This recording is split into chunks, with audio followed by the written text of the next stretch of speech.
நாம் ஜெபிக்கலாம், பிரார்த்தனை பண்ணலாம். அன்புள்ள ஆண்டவரே, அருமையான ஆராதனை வேளையிலே நீ பிரசன்னராகி ஆவியானவர் தாமே எங்கள் மத்தியிலே உள்ளாவி நீர் எங்களுக்கு நாங்கள் எதை கற்றுக்கொள்ள வேண்டும் அதை கற்றுத்தாரும். இயேசுவே சாயலிலே நாங்கள் இறைப்பாக இந்த பிரசனத்திலே நாங்கள் நிறைந்திருக்க ஒவ்வொருவருக்கும் இந்த வேலையை கிருபையின் வேலையாக மாற்றி மயப்படும் உங்களுடைய ஆளுமைக்கு நீங்கள் ஒப்பு கொடுக்கிறோம்.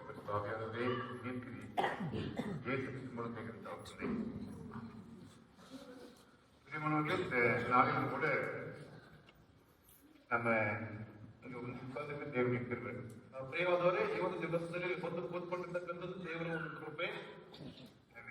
ಎಲ್ಲ இந்த மாதிரி ஆராதனைன்னு ஆசைப்படுறாங்க, அவங்களால முடியும். ಅನೇಕ ಸ್ಥಳಗಳಲ್ಲಿ ಈ ರೀತಿಯಾಗಿ ಕೂತು ಆರಾಧನೆ ಮಾಡ್ಕೊಂಡು ಹೋದಾಗ ಆಸೆ ಪಡ್ತಾರೆ, ಆದ್ರೆ ಅವ್ರದ್ದು ಆಗ್ತಾ ಇಲ್ಲ. போன வாரம் நாங்க வாரணாசி பேசினோம். நானும் என் மனைவியும் ಕಳೆದ ವಾರ ಅಂಕಲ್ ಮತ್ತು ಆಂಟಿಯವರು ವಾರಣಾಸಿ ಪ್ರಾಂತಕ್ಕೆ ಹೋಗಿದ್ರು. ಹಂಗೆ பயந்துதான் தேவனை ஆராதிக்கிறாங்க. ಅಲ್ಲಿ ಭಯದಿಂದಲೇ ಅವ್ರು ಏನ್ ಮಾಡ್ತಾ ಇದಾರೆ ಅಂತಂದ್ರೆ ದೇವರನ್ನ ಆರಾಧನೆ ಮಾಡ್ತಾ ಇದ್ದಾರೆ. ಬೈಬಲ್ ವೆಚ್ಚ வெளியே பேசின எல்லாரும் வேற ஏதாவது பாக்குறாங்க. பைபிள் இட்டுட்டு ಹೊರಗಡೆಗೆ ಹೋದ್ರೆ ಬೇರೆ ರೀತಿಯಾಗಿ ಅವರು ನೋಡ್ತಾ ಇದ್ದಾರೆ. ஆகினால சபைகள் சத்தமா பாட்டு பாட முடியல, மியூசிக் இன்ஸ்ட்ருமெண்ட் போட முடியல, இன்னும் சில காரியம் செய்ய முடியாம ரொம்ப அங்க தவிக்கிறது நான் பாக்குறேன். ನೋಡ್ತಾ ಇದ್ರೆ ಸರಿಯಾಗಿ ಹಾಡುಗಳನ್ನ ಹಾಡೋದಕ್ಕೆ ಆಗ್ತಾ ಇಲ್ಲ, ಇನ್ಸ್ಟ್ರೂಮೆಂಟ್ ಬಾರಿಸೋದಕ್ಕೆ ಆಗ್ತಾ ಇಲ್ಲ. ಈ ರೀತಿಯಾಗಿರ್ತಕ್ಕಂಥ ಅನೇಕ ವಿಷಯಗಳನ್ನ ನಾನು ಅಲ್ಲಿ ಗಮನಿಸಲ್ಪಟ್ಟಿದ್ದೇನೆ. ನಮಗಾಗ ಎಲ್ಲ ಫ್ರೀಡಮ್ ಕೊಟ್ಟಿದ್ದಾರೆ. ಆದ್ರೆ ದೇವರು ನಮಗೆ ಇಲ್ಲಿ ಬಹಳ ಏನಪ್ಪಾ ಅಂತಂದ್ರೆ ಒಂದು ಸ್ವಾತಂತ್ರ್ಯವನ್ನು ಕೊಟ್ಟಿದ್ದಾರೆ. ನಾವು ಎவ்வளவு சத்தம் பண்ணாலும் யாரும் கேட்கப்படுறது. ನಾವು ಎಷ್ಟೇ ಶಬ್ದವಾಗಿ ಆಡಿದ್ರು ಕೂಡ ಯಾರು ಕೇಳುವುದಿಲ್ಲ. ஆனாலும் கூட நான் உங்களுக்கு அன்பான வேண்டுகோள் என்னன்னா, நம்ம ஆராதிக்கிறது ரோட்ல உள்ளவங்களுக்கு கேட்க கூடாது.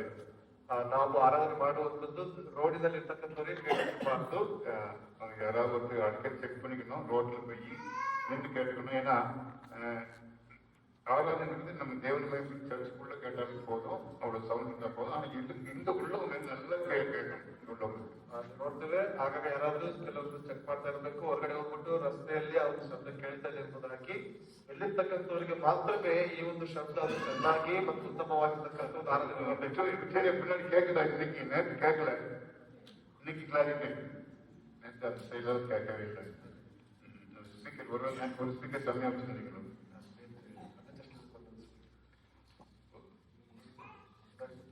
அதான் அங்கே பார்க்க கேட்கல. ஏன்னா சரி, பைபிள்லயே கிறிஸ்துமஸ் டைம் மட்டும் இல்ல, ரொம்ப ரொம்ப முக்கியமான ஒரு வசனம் என்னன்னா யோவான் 3:16. ಕ್ರಿಸ್ಮಸ್ ಸಮಯದಲ್ಲಿ ಮಾತ್ರವಲ್ಲ, ಅದು ಮಾತ್ರ ತುಂಬಾ ತುಂಬಾ ಮುಖ್ಯವಾಗಿರ್ತಕ್ಕಂಥ ಒಂದು ವಚನ ಏನಪ್ಪಾ ಅಂತಂದ್ರೆ ಯೋಹಾನ 3:16.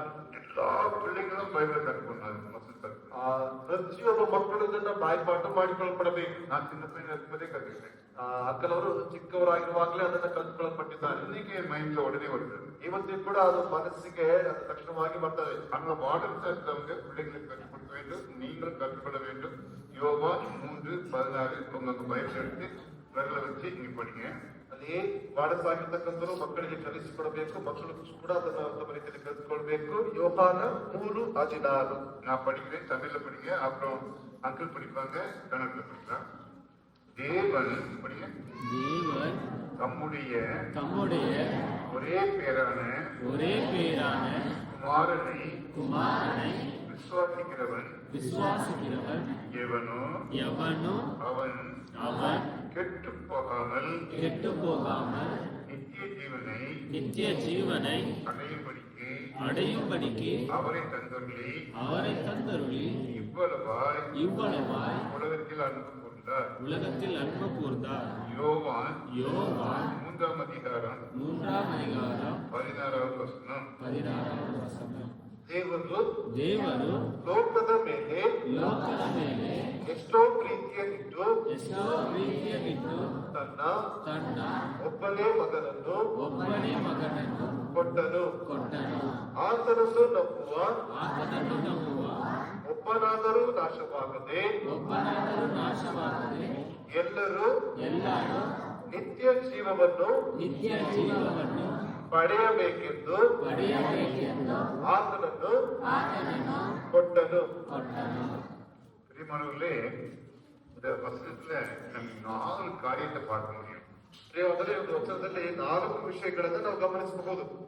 தேவன் இந்த உலகத்தின் மீது என் மீது மட்டும் இல்ல, இந்த உலகம் முழுவதும் மீது அன்பு கொண்டதுனால அன்பு கொண்டார். ದೇವರು ಕೇವಲ ನನ್ನ ಮೇಲೆ ಮಾತ್ರವಲ್ಲದೆ ಲೋಕದ ಮೇಲೆ ಆತನು ಪ್ರೀತಿಯನ್ನ ಇಟ್ಟ ಕಾರಣದಿಂದಾಗಿ அவருடைய சொந்த குமாரனை உலகுக்கு கொடுத்தார். 2வது பாயிண்ட். ಎರಡನೇದಾಗಿ ತನ್ನ ಒಬ್ಬನೇ ಮಗನನ್ನ ಕೊಡಲ್ಪಟ್ಟಿದ್ದಾನೆ. எதுக்காக கொடுத்தாரு? அவன் கெட்டு போகாமல் இருப்பதற்காக கொடுத்தார்.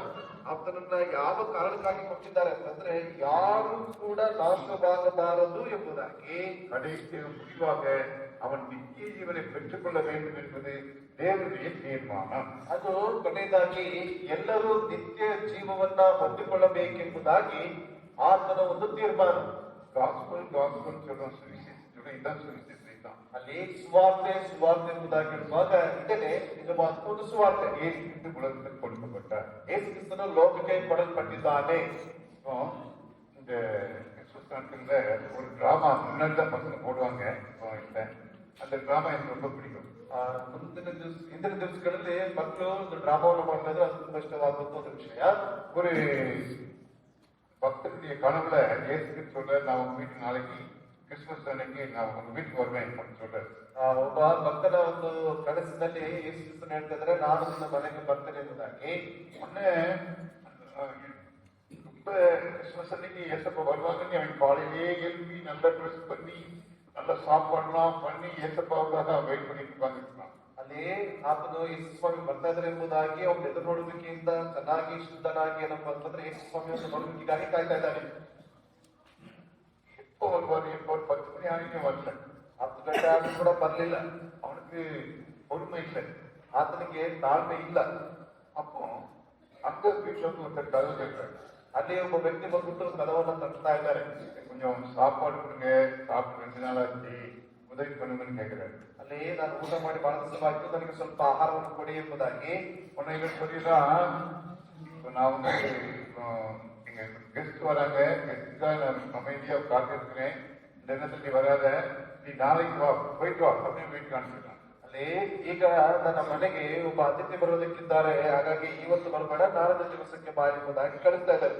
அவன் காமன் வந்து வெளியே பார்த்தா அங்க ஒரு அம்மா அவங்க குடியில்லாம கெல்ஜதிரியை போட்டுக்கிட்டு ஒரு குழுல அப்படியே கையெல்லாம் ஆடிக்கிட்டு உட்காந்துருக்காங்க. ಅಲ್ಲಿಗೆ ರಸ್ತೆಯಲ್ಲಿ ಮುಂದಿನ ಭಾಗದಲ್ಲಿ ಗಮನಿಸಿದಾದ್ರೆ ಒಬ್ಬ ಸ್ತ್ರೀ ಏನಪ್ಪಾ ಅಂತಂದ್ರೆ ವಸ್ತ್ರವಿಲ್ಲದೆ ಚಳಿಯಲ್ಲಿ ನಡಗುತ್ತಾ ಕೂತ್ಕೊಂಡಿರ್ಕೊಂಡಿದ್ದಾರೆ. பாக்குறான், ಇವರು ನೋಡ್ತಾ ಇದ್ದಾನೆ. நம்ம அம்மா அவன் பார்த்து, ஐயா எனக்கு ரொம்ப குளிர்ந்து ஏதாவது ஸ்வெட்டர் இருந்தா கொடுங்க அப்படின்னு. ನನಗೆ ತುಂಬಾ ಚಳಿ ಆಗ್ತಾ ಇದೆ, ಏನಾದ್ರೂ ಸ್ವಲ್ಪ ಒದಿಕೊಳ್ಳುವುದಕ್ಕೆ ಏನಾದ್ರೂ ಇದ್ರೆ ಕೊಡಿ ಎಂಬುದಾಗಿ. அவன் சொல்லுவேன், எனக்கு டைம் இல்லப்பா, ಅವ್ನು ಹೇಳ್ತಾ ಇದ್ದಾನೆ, ನನಗೆ ಸಮಯ ಇಲ್ಲಪ್ಪ, எனக்கு நான் முக்கியமான ஒரு இது அட்டென்ட் பண்ண வேண்டியிருக்கு, ಮುಖ್ಯವಾದಂತ ಕಾರ್ಯಗಳನ್ನು ಮುಖ್ಯವಾದಂತ ವ್ಯಕ್ತಿಗಳನ್ನು ಎದುರು ನೋಡ್ತಾ ಇದ್ದೀನಿ, கதை போட்டிடுறேன் உள்ள போய். ಹಾಗೆ ಹೇಳ್ಬಿಟ್ಟು ಹೋಗಿ ಬಾಗಿಲನ್ನ ಹಾಕಿಕೊಳ್ತಾ ಇದ್ದಾರೆ. மறுபடியும் போன்ல பெல் அடிக்குது, ಪುನಃ ಡೋರ್ ಬೆಲ್ ಆಗ್ತಾ ಇದೆ. அங்க போன்ல ஒரு அவனுடைய நண்பன் ஒருத்தர் பேசுறாரு. ಫೋನ್ ಮೂಲಕವಾಗಿ ಒಬ್ಬ ಸ್ನೇಹಿತರು ಮಾತನಾಡ್ತಾ ಇದ್ದಾರೆ. நீ ஆஸ்பத்திரிக்கு அர்ஜென்டாவா, ಆಸ್ಪತ್ರೆಗೆ ಅರ್ಜೆಂಟ್ ಆಗಿ ಬಾ, ஒரு பேஷண்ட் ரொம்ப சிக்கா இருக்கிறாரு, அவருக்கு உதவி செய்யணும், நம்ம 2 பேரும் சேர்த்து அந்த பேஷண்ட் கீழே காப்பாற்றலாம், உடனே ஆஸ்பத்திரிக்கு வா என்று கூப்பிடுகிறேன். ಒಬ್ಬ ರೋಗಿ ಬಹಳ ಮರಣದ ಹಾದಿಯಲ್ಲಿ ಆಕೆ ಒದ್ದಾಡ್ತಾ ಇದ್ದಾರೆ, ನೀನು ಬೇಗ ಬಾ, ಅವನ್ನ ಕಾಪಾಡಬೇಕೆಂಬುದಾಗಿ ಕೇಳ್ಕೊಳ್ತಾ ಇದ್ದಾರೆ. அப்போ அவன் எனக்கு அதை அலட்சியப்படுத்திட்டு போன வச்சு நான் வர முடியாது, நான் லஞ்ச் ப்ரிப்பேர் பண்ணிட்டு இருக்கேன், ஏத்தப்பா அவங்க வீட்டுக்கு வராது அப்படின்னா. ಅವಾಗಲೂ ಅವನು ಹೇಳ್ತಾ ಇದ್ದಾನೆ, ನನಗೆ ಬರೋದಕ್ಕಾಗುವುದಿಲ್ಲ, ನಾನೊಬ್ಬ ಅತಿಥಿಯನ್ನ ಎದುರು ನೋಡ್ತಾ ಇದ್ದೇನೆ, ಅವರಿಗಾಗಿ ಆಹಾರವನ್ನು ಸಿದ್ಧ ಮಾಡ್ತಾ ಇದ್ದೇನೆ ಎಂಬುದಾಗಿ ಹೇಳ್ತಾರೆ. ரெடி ஆயிடுச்சு லஞ்சு, ಅಲ್ಲಿ ಆಹಾರ ಸಿದ್ಧವಾಗಿದೆ. டைனிங் டேபிள் உட்காந்து பார்த்துட்டே இருக்கான். ಆ ಡೈನಿಂಗ್ ಟೇಬಲ್ ಕೂತ್ಕೊಂಡು ಅವನು ಕೇಳ್ತಾನೇ ಇದ್ದಾನೆ. ஏசப்பா வரல, ಯೇಸು ಸ್ವಾಮಿ ಬರ್ಲಿಲ್ಲ. அப்புறம் திடீர்னு மறுபடியும் ஃபோன் வருது, ಪುನಃ ಒಂದು ಫೋನ್ ಕರೆ ಬರ್ತಾ ಇದೆ. அப்போ ஃபோன் வந்து நான் ஏசு சாமி பேசுறேன்ப்பா அப்படின்னா. ಫೋನ್ ಹೇಳ್ತಾ ಇದೆ, ನಾನು ಯೇಸು ಸ್ವಾಮಿ ಮಾತನಾಡ್ತಾ ಇದ್ದೇನೆ ಎಂಬುದಾಗಿ. ஏன் ஏசு சாமி எங்க வீட்டுக்கு நீங்க வரல, ಯಾಕೆ ಯೇಸು ಸ್ವಾಮಿ ನೀವು ನನ್ನ ಮನೆಗೆ ಬರ್ಲಿಲ್ಲ, நான் உங்களுக்காக வெயிட் பண்ணிட்டு இருந்தேன், ನಿಮಗಾಗಿ ನಾನು ಕಾಯ್ತಾ ಇದ್ದೆ, உங்களும் வெயிட் பண்ணிட்டு சீக்கிரம் வாங்க அப்படிங்கிறான். ಈಗಲೂ ಕೂಡ ಕಾಯ್ತಾ ಇದ್ದೀನಿ, ಬೇಗ ಬರ್ಲಿ. அப்போ ஏசாமி சொல்ற போன்ல, ಆಗ ಯೇಸು ಸ್ವಾಮಿ ಫೋನ್ ಮೂಲಕವಾಗಿ ಹೇಳ್ತಾ ಇದ್ದಾರೆ, நான் 3 தடவை அவங்க வீட்டுக்கு வரலான்னு எதிர்பார்த்தேன், ನಾನು 3 ಬಾರಿ ನಿಮ್ಮ ಮನೆಗೆ ಬರ್ಬೇಕೆಂಬುದಾಗಿ ಅಂದ್ಕೊಂಡೆ. ஆனா நீ எனக்கு வரவேற்பு கொடுக்கல. ನೀನು ನನಗೆ ಒಂದು ಆಗಮನವನ್ನ ಕೊಡ್ಲಿಲ್ಲ. பசியாயிருந்தேன், சாப்பாடு கொடுக்கல. ಹಸಿವಿನಿಂದ ಇದ್ದೆ, ನೀನು ಊಟವನ್ನು ಕೊಡ್ಲಿಲ್ಲ. குளிர்ல இருந்தேன், துணி கொடுக்கல. ನಾನು ಚಳಿಯಲ್ಲಿ ಇದ್ದೆ, ನನಗೆ ಒತ್ತು ಕೊಡುವುದಕ್ಕೆ ಏನನ್ನೂ ಕೊಡ್ಲಿಲ್ಲ. இருந்தேன், பார்க்க வரல. ಆಸ್ಪತ್ರೆಯಿಂದ ನಾನು ನೋಡೋದಕ್ಕೆ ನೀನು ಬರ್ಲಿಲ್ಲ. இது ஒரு டிராமா. அந்த காலத்துல அடிக்கடி நம்ம பிள்ளைங்க போடுவாங்க. ಇದು ಒಂದು ಡ್ರಾಮಾ, ಮಕ್ಕಳು ಆಗಾಗ ಇದನ್ನು ಮಾಡ್ತಾ ಇದ್ರು. இது ஒரு அர்த்தமுள்ள ஒரு கதை. ಇದು ಒಂದು ಅರ್ಥವುಳ್ಳಂತ ಒಂದು ಕಾರ್ಯ. ஒரு கதையா இருக்கலாம், ಒಂದು ಕಥೆಯಾಗಿರಬಹುದು. ஆனா பைபிள்ல எனக்கு ரொம்ப பிடிச்ச வசனம் ஒண்ணு உண்டு. மத்தேயு 25:40. நான் சிறு வயசுலயே இந்த வசனத்தை மனப்பாடம் பண்ணி ಮತ್ತೆ பாட்டி ಅಲ್ಲಿ ನೋಡ್ತಾ ಇದ್ದೇವೆ. ಅಂಕಲವರಿಗೆ ತುಂಬಾ ಇಷ್ಟವಾಗುವಂತ ಒಂದು ವಚನ, ಮತ್ತಾಯ ಸುವಾರ್ತೆ 25ನೇ ಅಧ್ಯಾಯ 40ನೇ ವಚನ. உங்களுக்கு சிறியவன் ஒருவனுக்கு நீங்கள் எது செய்தீர்களோ அதை எனக்கே செய்தீர்கள். ಅಲ್ಲಿ ಈ ಚಿಕ್ಕವರಲ್ಲಿ ನೀವು ಏನನ್ನ ಮಾಡಲ್ಪಟ್ಟಿದ್ದೀರೋ ಅದನ್ನ ನನಗೆ ಮಾಡಿದ ಹಾಗಾಯಿತು ಎಂಬುದಾಗಿ. தேவன் உலகத்தின் மீது அன்பு கூர்ந்தார். அது முதலாவது. ಮೊದಲನೇ ಒಂದು ಪಾಯಿಂಟ್, ದೇವರು ಲೋಕದ ಮೇಲೆ ಪ್ರೀತಿಯನ್ನು ತೋರಿಸಲ್ಪಟ್ಟಿದ್ದಾನೆ. தேவனுடைய அன்புனா என்ன? ದೇವರ ಪ್ರೀತಿ ಅಂದ್ರೆ ಏನು? இவங்களே மனிதர் அன்புக்கும் தேவனுடைய அன்புக்கும் நிறைய வித்தியாசம் இருக்கும். ಲೋಕದ ಪ್ರೀತಿಗೂ ಅಥವಾ ಮನುಷ್ಯರ ಪ್ರೀತಿಗೂ ದೇವರ ಪ್ರೀತಿಗೂ ಬಹಳ ವ್ಯತ್ಯಾಸವಿದೆ. தேவனுடைய அன்புனா அது வந்து ಪರ್ಮನೆಂಟ್. ದೇವರ ಪ್ರೀತಿ ಎಂಬುದಾಗಿರುವಂತದ್ದು ಶಾಶ್ವತ, அது மாறாது, ಅದು ಬದಲಾಗುವುದಿಲ್ಲ. மனுஷனுடைய அன்பு மாறிக்கிட்டே இருக்கும். ಮನುಷ್ಯನ ಪ್ರೀತಿ ಬದಲಾಗ್ತಾನೆ ಇರ್ತದೆ. அது கொஞ்சம் பணம் இருந்தா உங்களை ரொம்ப நேசிப்பாங்க, உங்களுக்கு பணம் இல்லைன்னா உங்களை நேசிக்க மாட்டாங்க. ನಿಮ್ಮಲ್ಲಿ ಹಣವಿದ್ರೆ ನಿಮ್ಮನ್ನು ಅಧಿಕವಾಗಿ ಪ್ರೀತಿ ಮಾಡ್ತಾರೆ, ಹಣ ಇಲ್ಲ ಅಂತಂದ್ರೆ ನಿಮ್ಮನ್ನು ಪ್ರೀತಿಸುವುದಿಲ್ಲ. உங்களுக்கு அவங்க சொல்றதெல்லாம் செஞ்சீங்கன்னா உங்களை நேசிப்பாங்க, இல்லைன்னா அதாவது ஒரு எதிர்பார்ப்போடு உள்ள அன்பு மனிதனுடைய அன்பு. ಪ್ರೀತಿ ಹಣವಿದ್ದ ಸಂದರ್ಭದಲ್ಲಿ ನಿಮ್ಮನ್ನು ಪ್ರೀತಿ ಮಾಡ್ತಾರೆ, ಇಲ್ಲಾಂದ್ರೆ ಪ್ರೀತಿ ಮಾಡೋದಿಲ್ಲ. ಅದೇನಪ್ಪ ಅಂತಂದ್ರೆ ಒಂದು ಎದುರು ನೋಡುವಿಕೆ ಮೂಲಕವಾಗಿ ಮಾಡುವಂತ ಒಂದು ಪ್ರೀತಿ. ஆனா தேவனுடைய அன்பு எப்படி தெரியுமா இருக்கும்? ಆದ್ರೆ ದೇವರ ಪ್ರೀತಿ ಹೇಗಿರ್ತದೆ ಗೊತ್ತಾ? அது வந்து நீங்களும் நானும் இந்த உலகத்துல பாவம் செய்யாம வாழணும்னு அவர் எதையும் அதுக்காக கொடுப்பார். ಅಲ್ಲಿ ನಾವುಗಳು ಎದುರು ಎದುರುನೋಡದೆ ಮಾಡಬೇಕೆಂಬುದಾಗಿ ಆ ರೀತಿಯಾದಂತಹ ಕಾರ್ಯಗಳನ್ನ ಅವರು ಮಾಡುವಂತವರಾಗಿರ್ತಾರೆ. இவனுள்ளே நமக்கு முதல்ல ஜீவன் அவருடைய சுவாசத்தையே நமக்கு ஊதியிருக்கிறார். ಅಲ್ಲಿ ಮೊದಲಿಗೆ ನಾವು ಗಮನಿಸುವುದಾದ್ರೆ ಆತನ ಶ್ವಾಸವನ್ನ ನಮ್ಮಲ್ಲಿ ಆತನು ಊದಲ್ಪಟ್ಟಿದ್ದಾನೆ. அடுத்தது ஆவி. ಆದರೆ ಆತ್ಮ ಎಂಬುದಾಗಿ அவருடைய ஆவியினாலதான் நம்ம இன்னைக்கு உயிரோடு இருக்கிறோம். ಆತನ ಆತ್ಮದಿಂದಲೇ ನಾವೆಲ್ಲರೂ ಇವತ್ತಿನ ದಿವಸಗಳಲ್ಲಿ ಉಸಿರಾಡ್ತಾ ಇದ್ದೇವೆ. அவர் கொஞ்ச நேரம் இந்த ஆவியை சாப்பிட்டு நம்ம இறந்துருவோம். ಸ್ವಲ್ಪ ಸಮಯದವರೆಗೂ ಆ ಒಂದು ಶ್ವಾಸವನ್ನ ನಿಲ್ಲಿಸಿದ್ರೆ ನಾವೆಲ್ಲರೂ ಸತ್ತು ಹೋಗ್ತೇವೆ. வேதம் சொல்லுகிறது ஆதியாகமம் 1:2 அவர் தன்னுடைய ஆவியை ஊற்றினார், மனுஷன் ஜீவ ஆத்மாவாக மாறினான். ಅದೇ ಆದಿಕಾಂಡ 1:2ನೇ ಅಧ್ಯಾಯದಲ್ಲಿ ನಾವು ಗಮನಿಸಿದಾದ್ರೆ ಆತನು ಶ್ವಾಸವನ್ನ ಊದಿದ ಕಾರಣದಿಂದಾಗಿ ಮನುಷ್ಯನು ಜೀವಿಸುವ ಪ್ರಾಣಿಯಾದನು ಎಂಬುದಾಗಿ. நீங்களும் நானும் ஜீவிக்கணும்னா தேவனுடைய அன்பு தொடர்ச்சியாக நமக்கு வேண்டும். ನಾವುಗಳು ಜೀವಿಸಲ್ಪಡಬೇಕು ಅಂತಂದ್ರೆ ದೇವರ ಪ್ರೀತಿ ಯಥಾ ಪ್ರಕಾರವಾಗಿ ನಮ್ಮಲ್ಲಿ ಅದು ಬರಲ್ಪಡಬೇಕಾಗ್ತದೆ. அதுதான் அவர் கொடுத்த பெரிய அன்பு. நம்முடைய ஆவியிலே நாம் அவருக்கு சொந்தக்காரர் என்பதை நான் அடிக்கடி உணர வேண்டும். ಅವರು ನಮ್ಮ ಸ್ವಂತ ದೇವರೆಂಬುದಾಗಿ ಆಗಾಗ ಅದನ್ನು ನಾವು ನೆನಪು ಮಾಡಿಕೊಳ್ಳಲ್ಪಡಬೇಕು. ஆனா அந்த ஆத்மா அப்படின்னு ஒண்ணு இருக்குங்க. அந்த ஆத்மா வந்து அதை தேவன் நமக்கு கையில கொடுத்திருக்கிறாரு. அதை நம்ம பத்திரமா பாதுகாத்துக் கொள்ள வேண்டும். ಆತ್ಮವನ್ನು ದೇವರು ನಮ್ಮ ಕೈಗಳಲ್ಲಿ ಕೊಡಲ್ಪಟ್ಟಿದ್ದಾರೆ, ಅದನ್ನು ನಾವು ಭದ್ರವಾಗಿ ಕಾಪಾಡಿಕೊಳ್ಳಲ್ಪಡಬೇಕು. அது ஆத்மான்னு என்ன? ಆ ಆತ್ಮ ಅಂದ್ರೆ ಏನು? நிறைய நேரத்துல நம்ம ஆவி ஆத்மா சரீரம் அப்படின்னு வேகமா சொல்லிடுவோம். நான் அதை கொஞ்சம் எக்ஸ்பிளைன் பண்ணி சப்ஜெக்ட் கொண்டு போறேன். ಶರೀರ, ಪ್ರಾಣ, ಆತ್ಮ ಎಂಬುದಾಗಿ ಅಲ್ಲಿ ಬೇರೆ ಬೇರೆ ರೀತಿಯಾಗಿ ಹೇಳ್ತಾರೆ, ಬೇರೆ ರೀತಿಯಾಗಿ ಅರ್ಥ ಮಾಡ್ಕೊಳ್ತಾರೆ. ಅದರ ಕುರಿತಾಗಿ ಹೇಳಿ ನಾನು ಮುಂದೆ ಹೋಗ್ತೀನಿ. அல்லது ஆங்கிலத்துல வந்து சோல் அப்படிப்பாங்க. ಆಂಗ್ಲ ಭಾಷೆಯಲ್ಲಿ ಸೋಲ್ ಎಂಬುದಾಗಿ, ಕನ್ನಡದಲ್ಲಿ ಆತ್ಮ ಎಂಬುದಾಗಿ ಹೇಳ್ತಾರೆ. ಸ್ಪಿರಿಟ್, சோல், பாடி. ಅಲ್ಲಿ ಪ್ರಾಣ, ಆತ್ಮ, ಶರೀರ. ஆவினா எல்லாரும் தெரியும். நம்ம கர்த்தர் புத்திர நம்ம மனுஷன் ಜೀವಾತ್ಮமான ಕರ್ತರಿಗೆ சொந்தம். ಅಲ್ಲಿ ಪ್ರಾಣ ಎಂಬುದಾಗಿ ಹೇಳುವಾಗ ದೇವರು ನಮಗೆ ಶ್ವಾಸವನ್ನು ಓದಲ್ಪಟ್ಟಿದ್ದಾರೆ, ಅದರ ಮೂಲಕವಾಗಿ ನಾವು ಜೀವಿಸುವಂತ ಪ್ರಾಣಿಗಳಾಗಿದ್ದೇವೆ. ஆத்மான என்னன்னா, ಆತ್ಮ ಅಂದ್ರೆ ಏನು? தேவன் நமக்கு ஒரு சில வழிகளை காட்டுகிறார். ದೇವರು ನಮಗೆ ಎಂಬುದಾಗಿ ಕೆಲವು ಮಾರ್ಗಗಳನ್ನು ತೋರಿಸಿಕೊಡ್ತಾರೆ. இன்னைக்கு இந்த பைபிள் தேவன் பெயர் கொடுத்திருக்கிறார். ಇವತ್ತಿಗೆ ದೇವರು ಕೈಗಳಲ್ಲಿ ಬೈಬಲ್ ಅನ್ನು ಕೊಟ್ಟಿದ್ದಾರೆ. உங்களை அவருடைய சொந்த பிள்ளையாக இயேசு கிறிஸ்து மூலமாக தெரிந்து கொண்டார். ಆ ಸತ್ಯವೇದದ ಮೂಲಕವಾಗಿ ಸ್ವಂತ ಮಗಳಾಗಿ ಅದನ್ನು ಆರಿಸಿಕೊಳ್ಳಲ್ಪಟ್ಟಿದ್ದಾರೆ. ஆகையினால நாம் அவருக்கு சொந்தமாக இருக்கிறோம். அந்த சொந்தமாக இருக்கும்போது அவருக்கு பிரியமானதை செய்வதுதான் ಆತ್ಮಾவுடைய வேலை. ಆ ಆತ್ಮನ ಕೆಲಸ ಏನಪ್ಪಾ ಅಂತಂದ್ರೆ ದೇವರಿಗೆ ಇಷ್ಟವಾಗುವಂತ ಪ್ರಿಯವಾಗುವಂತ ಕೆಲಸವನ್ನ ಮಾಡುವಂತದ್ದೇ ನಮ್ಮ ಒಂದು ಕಾರ್ಯ. அதாவது நம்முடைய உணர்ச்சிகள் மூலமாக அல்லது ஆலோசனைகள் மூலமாக தேவனுக்கு பிரியமானதை செய்ய உதவியாக இருக்கிறது ஆத்மா. ಅಲ್ಲಿ ನಮ್ಮ ಒಂದು ಆಲೋಚನೆಗಳ ಮೂಲಕವಾಗಿ ತಿಳುವಳಿಕೆಗಳ ಮೂಲಕವಾಗಿ ದೇವರ ಕಾರ್ಯಗಳನ್ನು ಮಾಡುವುದಕ್ಕೆ ಸಹಾಯವಾಗುವಂತದ್ದೇ ಆತ್ಮ ಎಂಬುದಾಗಿ. ஒரு மனுஷன் போயிட்டு இருக்கான், ரோடு போயிட்டு இருக்கான். ಆ ರಸ್ತೆಯಲ್ಲಿ ಒಬ್ಬ ವ್ಯಕ್ತಿ ಹೋಗ್ತಾ ಇದ್ದಾರೆ. ஒரு சைக்கிள்காரன் வந்து அவனை அடிச்சு கீழே போட்டுருவான். ಆ ಒಬ್ಬ ಸೈಕಲ್ ತವರು ಬಂದ್ಬಿಟ್ಟು ಅವನ ತಳ್ಳಿ ಬಿಡಿಸ್ತಾ ಇದ್ದಾನೆ. அப்போ அங்க இருக்கிறேன்னா உடனடியாக ஓடி போய் அந்த கீழே விழுந்தோட தூக்கி விடுறோம். ಅಲ್ಲಿ ನಾವು ಓಡಿ ಹೋಗಿ ಏನ್ ಮಾಡ್ತೀವಿ ಅಂತಂದ್ರೆ ಅಲ್ಲಿ ಕೆಳಗಡೆ ಬಿದ್ದಿರ್ತಕ್ಕಂಥ ವ್ಯಕ್ತಿಯನ್ನ ನಾವು ಮೇಲೆ ಎಬ್ಬಿಸ್ತೇವೆ. இல்லன்னா அது ஒரு பகை. இல்லன்னா நமக்கு எதுக்கு இந்த வேலை, அவன் அடிப்பட்டு ரத்தம் வந்து கிடக்கும், நாளைக்கு போலீஸ்காரே வருவான், அங்க போகணும்னு சொல்லி நம்ம நேரே கண்ணை மூடிட்டு வண்டியில போனா அப்படி வண்டியை கொஞ்சம் ஸ்பீட் பண்ணிட்டு போயிடணும். ಇಲ್ಲ ಅಂತಂದ್ರೆ ಯಾಕೆ ನನಗೆ ಈ ಒಂದು ಕೆಲಸ ಏನಪ್ಪಾ ಅಂತಂದ್ರೆ ಪೊಲೀಸರು ಬಂದ್ರೆ ನಮ್ಮನ್ನು ಹಿಡ್ಕೊಳ್ತಾರೆ ಎಂಬುದಾಗಿ ವೇಗವಾಗಿ ಅಲ್ಲಿಂದ ಹೊರಡ್ಬಿಡ್ತೇವೆ. அது இதுதான் ஆத்மாவுடைய வேலை பிரியமானவர்களே. ಇದೇ ಆತ್ಮನ ಕೆಲಸ ಪ್ರಿಯರೇ.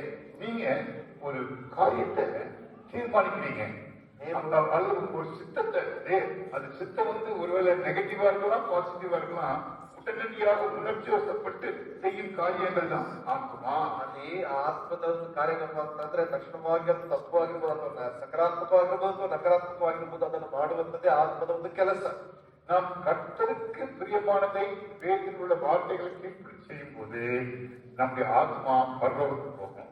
ದೇವರ ವಾಕ್ಯಕ್ಕೆ ವಿಧೇಯರಾಗಿ ದೇವರ ಕಾರ್ಯಗಳನ್ನು ನಾವು ಮಾಡಲ್ಪಡುವಾಗ ನಮ್ಮ ಆತ್ಮ ಪರಲೋಕಕ್ಕೆ ಹೋಗುವಂತದ್ದು. இல்லைன்னா துணிகரமாக சில பாவங்களுக்கு நம்ம அடிமையாக இருந்து அந்த பாவங்களையே திருப்பி திருப்பி செய்ய நம்ம நரகத்துக்கு தான் போகும். ಇಲ್ಲ ಅಂತಂದ್ರೆ ಅಧಿಕವಾಗಿ ಭಯಂಕರವಾಗಿರ್ತಕ್ಕಂಥ ಪಾಪವನ್ನ ಮೇಲೆ ಮೇಲೆ ಮಾಡುವಾಗ ನಾವೇನಪ್ಪ ಅಂತಂದ್ರೆ ನಾವು ಒಂದು ಕಾರ್ಯಗಳನ್ನು ಅನುಭವಿಸುವ நம்ம ஆத்மா வந்து தேவனும் டீல் பண்ணணும், நம்மளும் டீல் பண்ணணும், தேவனுக்கு ஒப்பு கொடுக்கணும். நம்ம அப்போ முதலில் வந்து சரீரம் தேவனுக்கு சொந்தம், இரண்டாவது ஆத்மா தேவனுக்கு சொந்தம், நமக்கு சொந்தம். ಅಲ್ಲಿ ಪ್ರಾಣ ಇರ್ತಕ್ಕಂಥದ್ದು ಅದು ದೇವರಿಗೆ ಸ್ವಂತ, ಅದು ಮಾತ್ರ ಅಲ್ಲದೆ ಆತ್ಮ ಇರ್ತಕ್ಕಂಥದ್ದು ನಮಗೂ ಸ್ವಂತ ಮತ್ತು ದೇವರಿಗೂ ಸ್ವಂತವಾಗಿರ್ತಕ್ಕಂಥ ಒಂದು ಕಾರ್ಯ. ஆனால் சரீரமானது அது மண்ணுக்குள்ள போறதான், அவ்வளவுதான். ಆದ್ರೆ ಶಾರೀರ ಇರ್ತಕ್ಕಂಥದ್ದು, ದೇಹ ಇರ್ತಕ್ಕಂಥದ್ದು ಅದು ಮಣ್ಣಿಗೆ ಮಣ್ಣಾಗಿ ಹೋಗುವಂತದ್ದು. பிரிவனுடைய தேவன் தன்னுடைய ஒரே பேரான இயேசுவை உலகத்துக்கு எடுத்து கொடுத்தார்னா நம்முடைய ஆத்மாவை பாதுகாத்து அவரிடத்திலே இயேசு கிறிஸ்துவின் ரத்த மூலமாக கழுவப்பட்டு போறதுதான் ஆத்மாவை கொடுத்திருக்கிறார். ದೇವರು ಯಾಕೆ ನಮಗೆ ಆತ್ಮನ ಕೊಡಲ್ಪಟ್ಟಿದ್ದಾರೆ ಅಂತಂದ್ರೆ ತನ್ನ ಪ್ರೇಮಿಸಿ ಆತನ ಕಾರ್ಯಗಳನ್ನು ರೀತಿಯಲ್ಲಿ ನಡೆದುಕೊಂಡು ಹೋಗುವುದಕ್ಕಾಗಿ ದೇವರು ನಮಗೆ ಒಂದು ಆತ್ಮನನ್ನ ಕೊಡಲ್ಪಟ್ಟಿದ್ದಾರೆ. ಎರಡನೇದಾಗಿ தேவன் நம் மீது அன்பு கொண்டதினால் நாமும் மற்றவர்கள் மீது அன்பு கூற வேண்டும். ದೇವರು ನಮ್ಮ ಮೇಲೆ ಪ್ರೀತಿಯನ್ನು ತೋರಿಸಿದಂತ ಕಾರಣದಿಂದಾಗಿ ನಾವು ಸಹ ಇತರರ ಮೇಲೆ ಪ್ರೀತಿಯನ್ನು ತೋರಿಸಲ್ಪಡಬೇಕು. ಅದು ದೇವರು ಎದುರ್ಪಾಕಿದ್ದಾರೆ. ಅದರ ದೇವರು ಎದುರು ನೋಡ್ತಾ ಇದ್ದಾರೆ. இயேசு கிறிஸ்து அதுக்காக இயேசு கிறிஸ்து உலகத்துக்கு அனுப்பினார் பார்க்கிறோம். ಅದಕ್ಕಾಗಿ ಯೇಸು ಕ್ರಿಸ್ತನು ಈ ಲೋಕಕ್ಕೆ ಬಂದರು ಎಂಬುದಾಗಿ ಹೇಳ್ತೀವಿ. இயேசு கிறிஸ்து அவருடைய வாழ்நாள் முழுவதும் மற்றவர்களுக்காகவே வாழ்ந்தார். ಆ ಯೇಸು ಕ್ರಿಸ್ತನು ಆತನ ಜೀವನ ಪರ್ಯಂತ ಇತರರಿಗಾಗಿಯೇ ಜೀವಿಸಲ್ಪಟ್ಟಿದ್ದಾರೆ. அவர் நன்மை செய்கிறவராக சுற்றி தெரிந்தார் என்று ಬೇರೆ சொல்கிறது. ಆತನು ಒಳ್ಳೆಯದನ್ನು ಮಾಡುವಂತವರಾಗಿಯೇ ಸುತ್ತಾ ಇದ್ರು ಎಂಬುದಾಗಿ ನೋಡ್ತೇವೆ.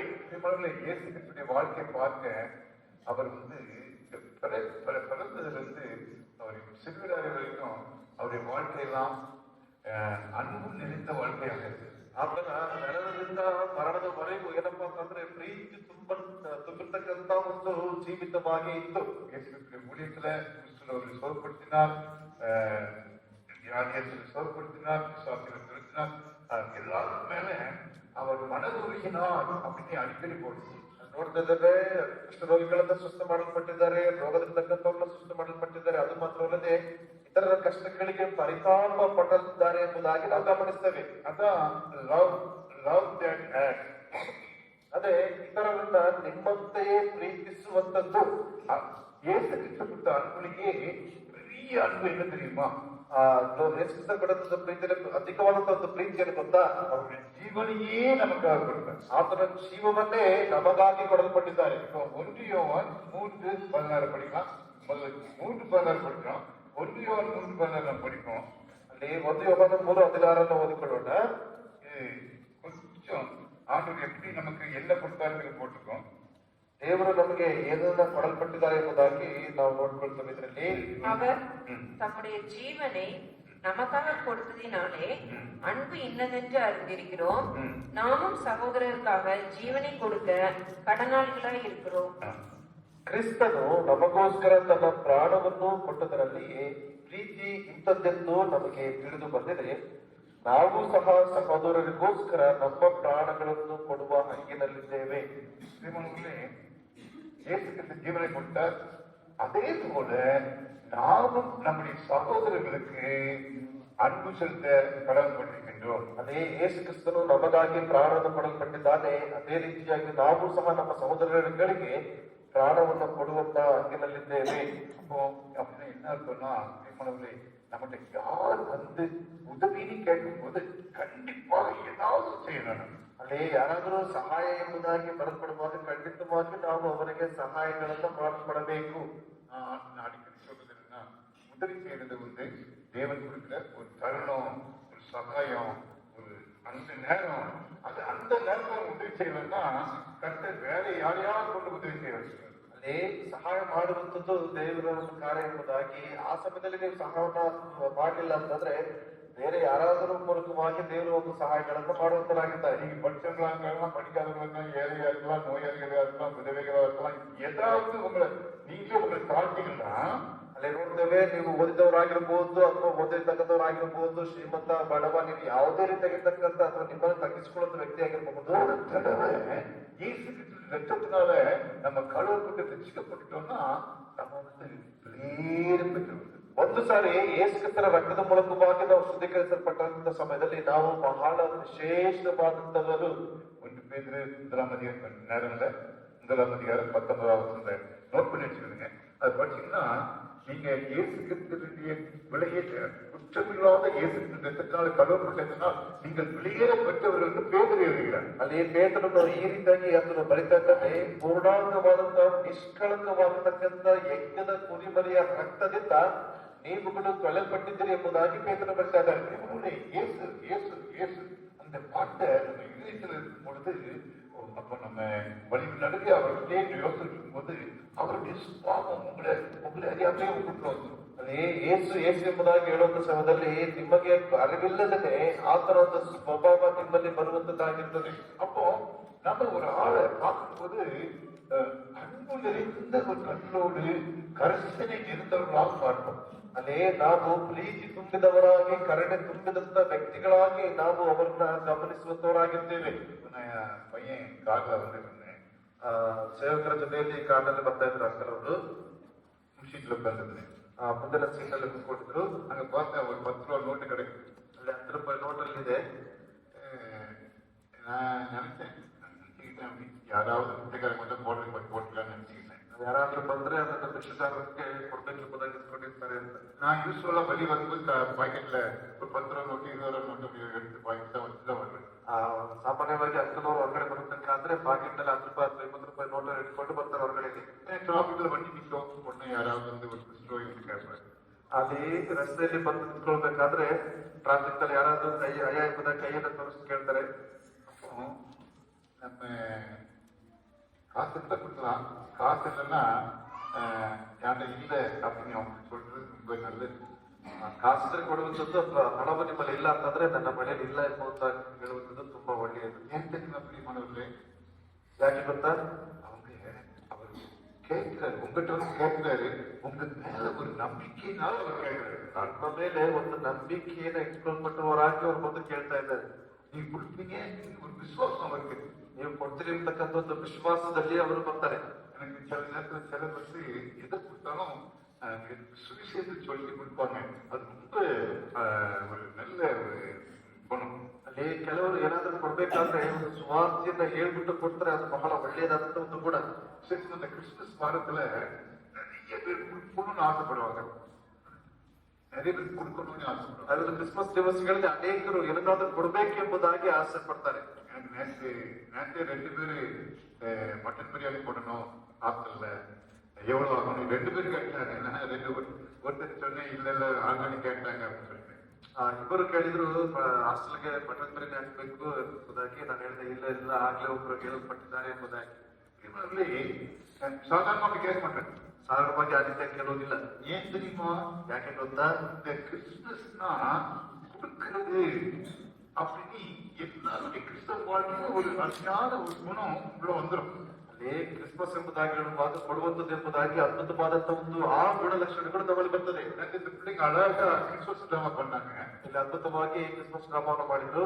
அங்க ஏசு கிறிஸ்து பிறந்தார் இல்லையா, அவருக்கு என்னென்ன கொடுத்தாங்க? ஏசு கிறிஸ்துக்கு ಯೇಸು ಸ್ವಾಮಿ ಹುಟ್ಟಿದ್ರಲ್ವಾ, ಏನೆಲ್ಲ ಕೊಟ್ರು? ஒண்ணு வெள்ளி, சுபவர்க்கம், ஆடு, வேற என்ன கொடுத்தாங்க சொல்லுங்க. ಬೇರೆ ಏನೆಲ್ಲ ಕೊಟ್ಟಿದ್ದಾರೆ? ஆடு கொடுத்தாங்க, போட்டு கன்னட பேர் ஆட்டுக்கு சரங்க வந்தாங்க, இருப்பாங்க அப்படின்னு. சரி, வேற இது ஒரு முக்கியமான ஒண்ணு கொடுத்தாங்க. ಮುಖ್ಯವಾಗಿರ್ತಕ್ಕಂಥ ಒಂದನ್ನು ಕೊಟ್ರು. என்னமா? அவங்க இருதயத்தை கொடுத்தாங்க. ரைட், அப்படி வச்சுக்கலாம். ரைட், ಹೃದಯವನ್ನು ಕೊಟ್ರು. ಸಭೆ ಅವರ ಒಂದು ಸಭೆಯನ್ನು ಕೊಟ್ಟಿದ್ದಾರೆ. எனக்கு இந்த ஸ்னைப்பர்கள் பற்றி போடும்போது தேவதூதன் சொன்ன உடனே தீவிரமாக இமிடியேட்லி அவங்க இயேசுக்கு பார்க்கலாம். ಅಲ್ಲಿ ದೇವದೂತನು ಕುರುಬರಿಗೆ ಒಂದು ಜನರದ ಒಂದು ಶುಭವಾರ್ತೆ ತಿಳಿಸಿದ ನಂತರದಲ್ಲಿ ತಕ್ಷಣವಾಗಿ ಅವರು ಪ್ರಯಾಣವನ್ನು ಬಳಸ್ತಾ ಇದ್ದಾರೆ. அதுதான் ரொம்ப முக்கியமானது. ಅದೇ ತುಂಬಾ ಮುಖ್ಯವಾಗಿರ್ತಕ್ಕಂಥ ಒಂದು ವಿಷಯ. அதுல 2வது கதை இயேசுவுக்காக கொடுத்தாங்க. ಅದನ್ನು ಕೊಡುವುದು ಇದನ್ನು ಕೊಡುವಂಥದ್ದು ಒಳ್ಳೆಯದು, ಆದ್ರೆ ದೇವರಿಗಾಗಿ ಸಮಯವನ್ನು ಪ್ರತ್ಯೇಕಪಡಿಸುವಂಥದ್ದು. இன்னைக்கு நமக்கு எதுக்கோ நேரம் இருக்குது, கொஞ்ச நேரம் ಮೊಣಕಲ್ ಕೊಡணும்னா நேரமே இல்லை. ಇವತ್ತಿಗೆ ಏನಾಗ್ತದೆ ಅಂತಂದ್ರೆ ಯಾವುದಕ್ಕೂ ಸಮಯ ಕೊಡ್ತಿದ್ದೀವಿ, ಆದ್ರೆ ಮೊಣಕಲಾಕುವುದಕ್ಕೆ ನಮಗೆ ಸಮಯವಿಲ್ಲ. படிக்கணும்னு நேரம் இல்லை. ಅಲ್ಲಿ ಸತ್ಯವೇದವನ್ನು ಓದ್ಬೇಕೆಂಬುದಾಗಿ ನಮಗೆ ಸಮಯವಿಲ್ಲ. ஒன்று மணிக்கணக்கில் பேசுறோம், ಫೋನ್ನಲ್ಲಿ ಗಂಟೆ ಮಾತಾಡ್ತೀವಿ. ஆனா பைபிள் படிக்கணும், ஆண்டவருக்கு உட்காந்துக்கணும், ஆண்டவர் சொல்லி கேட்கணும் நேரம் இல்லை. ದೇವರ ಸಮ್ಮುಖದಲ್ಲಿ ಕೂತ್ಕೊಳ್ಬೇಕು, ದೇವರು ಹೇಳುವಂಥದನ್ನ ಕೇಳಬೇಕು ಎಂಬುದಾಗಿ ಹೇಳೋದಕ್ಕೆ ಸಮಯವಿಲ್ಲ. நாட்கள்ல நம்ம தேவனுக்காக ஏதாவது கற்றுக்கொள்ள வேண்டும். ಈ ಒಂದು ಕ್ರಿಸ್ಮಸ್ ದಿವಸಗಳಲ್ಲಿ ದೇವರಿಗಾಗಿ ಕೊಡುವುದಕ್ಕೆ ಏನನ್ನಾದ್ರೂ ಕಲ್ತ್ಕೊಳ್ಬೇಕು. பிள்ளைங்களுக்கெல்லாம் கிறிஸ்மஸ் நாள்ல புது ட்ரெஸ் போடணும், அவங்க கொடுத்துருக்காங்க போடணும் அப்படின்னு பெரிய ஆசை. ಆ ಕ್ರಿಸ್ಮಸ್ ದಿವಸಗಳಲ್ಲಿ ಮಕ್ಕಳಿಗೆ ಹೊಸ ಬಟ್ಟೆಯನ್ನು ಕೊಡಲ್ಪಟ್ಟಿದ್ದಾರೆ, ಅದನ್ನು ಹಾಕಿಕೊಳ್ಬೇಕು ಎಂಬುದಾಗಿ ಒಂದು ಆಸೆ. நல்லா சாப்பிடணும்னு ஒரு ஆசை இருக்கும், ಚೆನ್ನಾಗಿ ಊಟ ಮಾಡಬೇಕು ಎಂಬುದಾಗಿ ಒಂದು ಆಸೆ. இதனால ஏசு கிறிஸ்துக்கு என்ன லாபம் சொல்லுங்க? ಇದರಿಂದ ಯೇಸು ಕ್ರಿಸ್ತನಿಗೆ ಏನು ಲಾಭ சொல்லுங்க ಹೇಳಿ? யாராவது. ஏசு கிறிஸ்துக்கு நம்ம ட்ரெஸ் பண்றதுனால நல்ல சாப்பிடுறது ஏசு கிறிஸ்து என்ன லாபம்? ನಾವು ಚೆನ್ನಾಗಿ ಬಟ್ಟೆಗಳನ್ನು ಹಾಕಿಕೊಳ್ಳುವುದರ ಮೂಲಕವಾಗಿ ಊಟ ಮಾಡೋದ್ರಿಂದ ಯೇಸು ಸ್ವಾಮಿಗೆ ಏನು ಲಾಭ? சொல்லுங்க பாக்கலாம். ಹೇಳಿ ನೋಡೋಣ. என்ன லாபம் சொல்லுங்க. இருக்கு லாபம் இருக்கு, இல்லாம இல்லை, இல்லாம நீங்க ஒன்று போடல, இருக்குது சொல்லுங்க. ಲಾಭ ಇದೆ, ಲಾಭದಲ್ಲಿ ಎದುರಾಗೋದಿಲ್ಲ. ಯಾಕೆ ಎಂಬುದಾಗಿ ಹೇಳಿ. அவர் பேசுறது ಏನದು?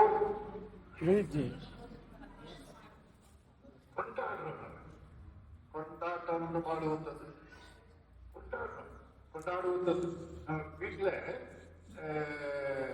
சில ஃபங்க்ஷன்ஸ்னா கல்யாணத்துக்கு கொண்டாடுறோம், சில பர்த்டே கொண்டாடுறோம். அதே போல இயேசு கிறிஸ்து பிறந்தால் நீ நம்ம சந்தோஷமா கொண்டாடுகிறோம். ಅಲ್ಲೇ ಮದುವೆ ಆಗಿರಬಹುದು ಅಂತ ಒಂದು ಹುಟ್ಟಿದಬ್ಬದ ಒಂದು ಕೊಂಡಾಟಗಳನ್ನೆಲ್ಲ ಬಂತಂದ್ರೆ ಸಂತೋಷವಾಗಿ ನಾವು ಕೊಂಡಾಡುವಂತವರಾಗಿ ಕಾಣಿಸ್ತೇವೆ. ஒரு பிரிட்மான்ஸ் ஒரு பாட்டு போட்டாங்க, கொண்டாட்டம் கொண்டாட்டமே. அப்புறம்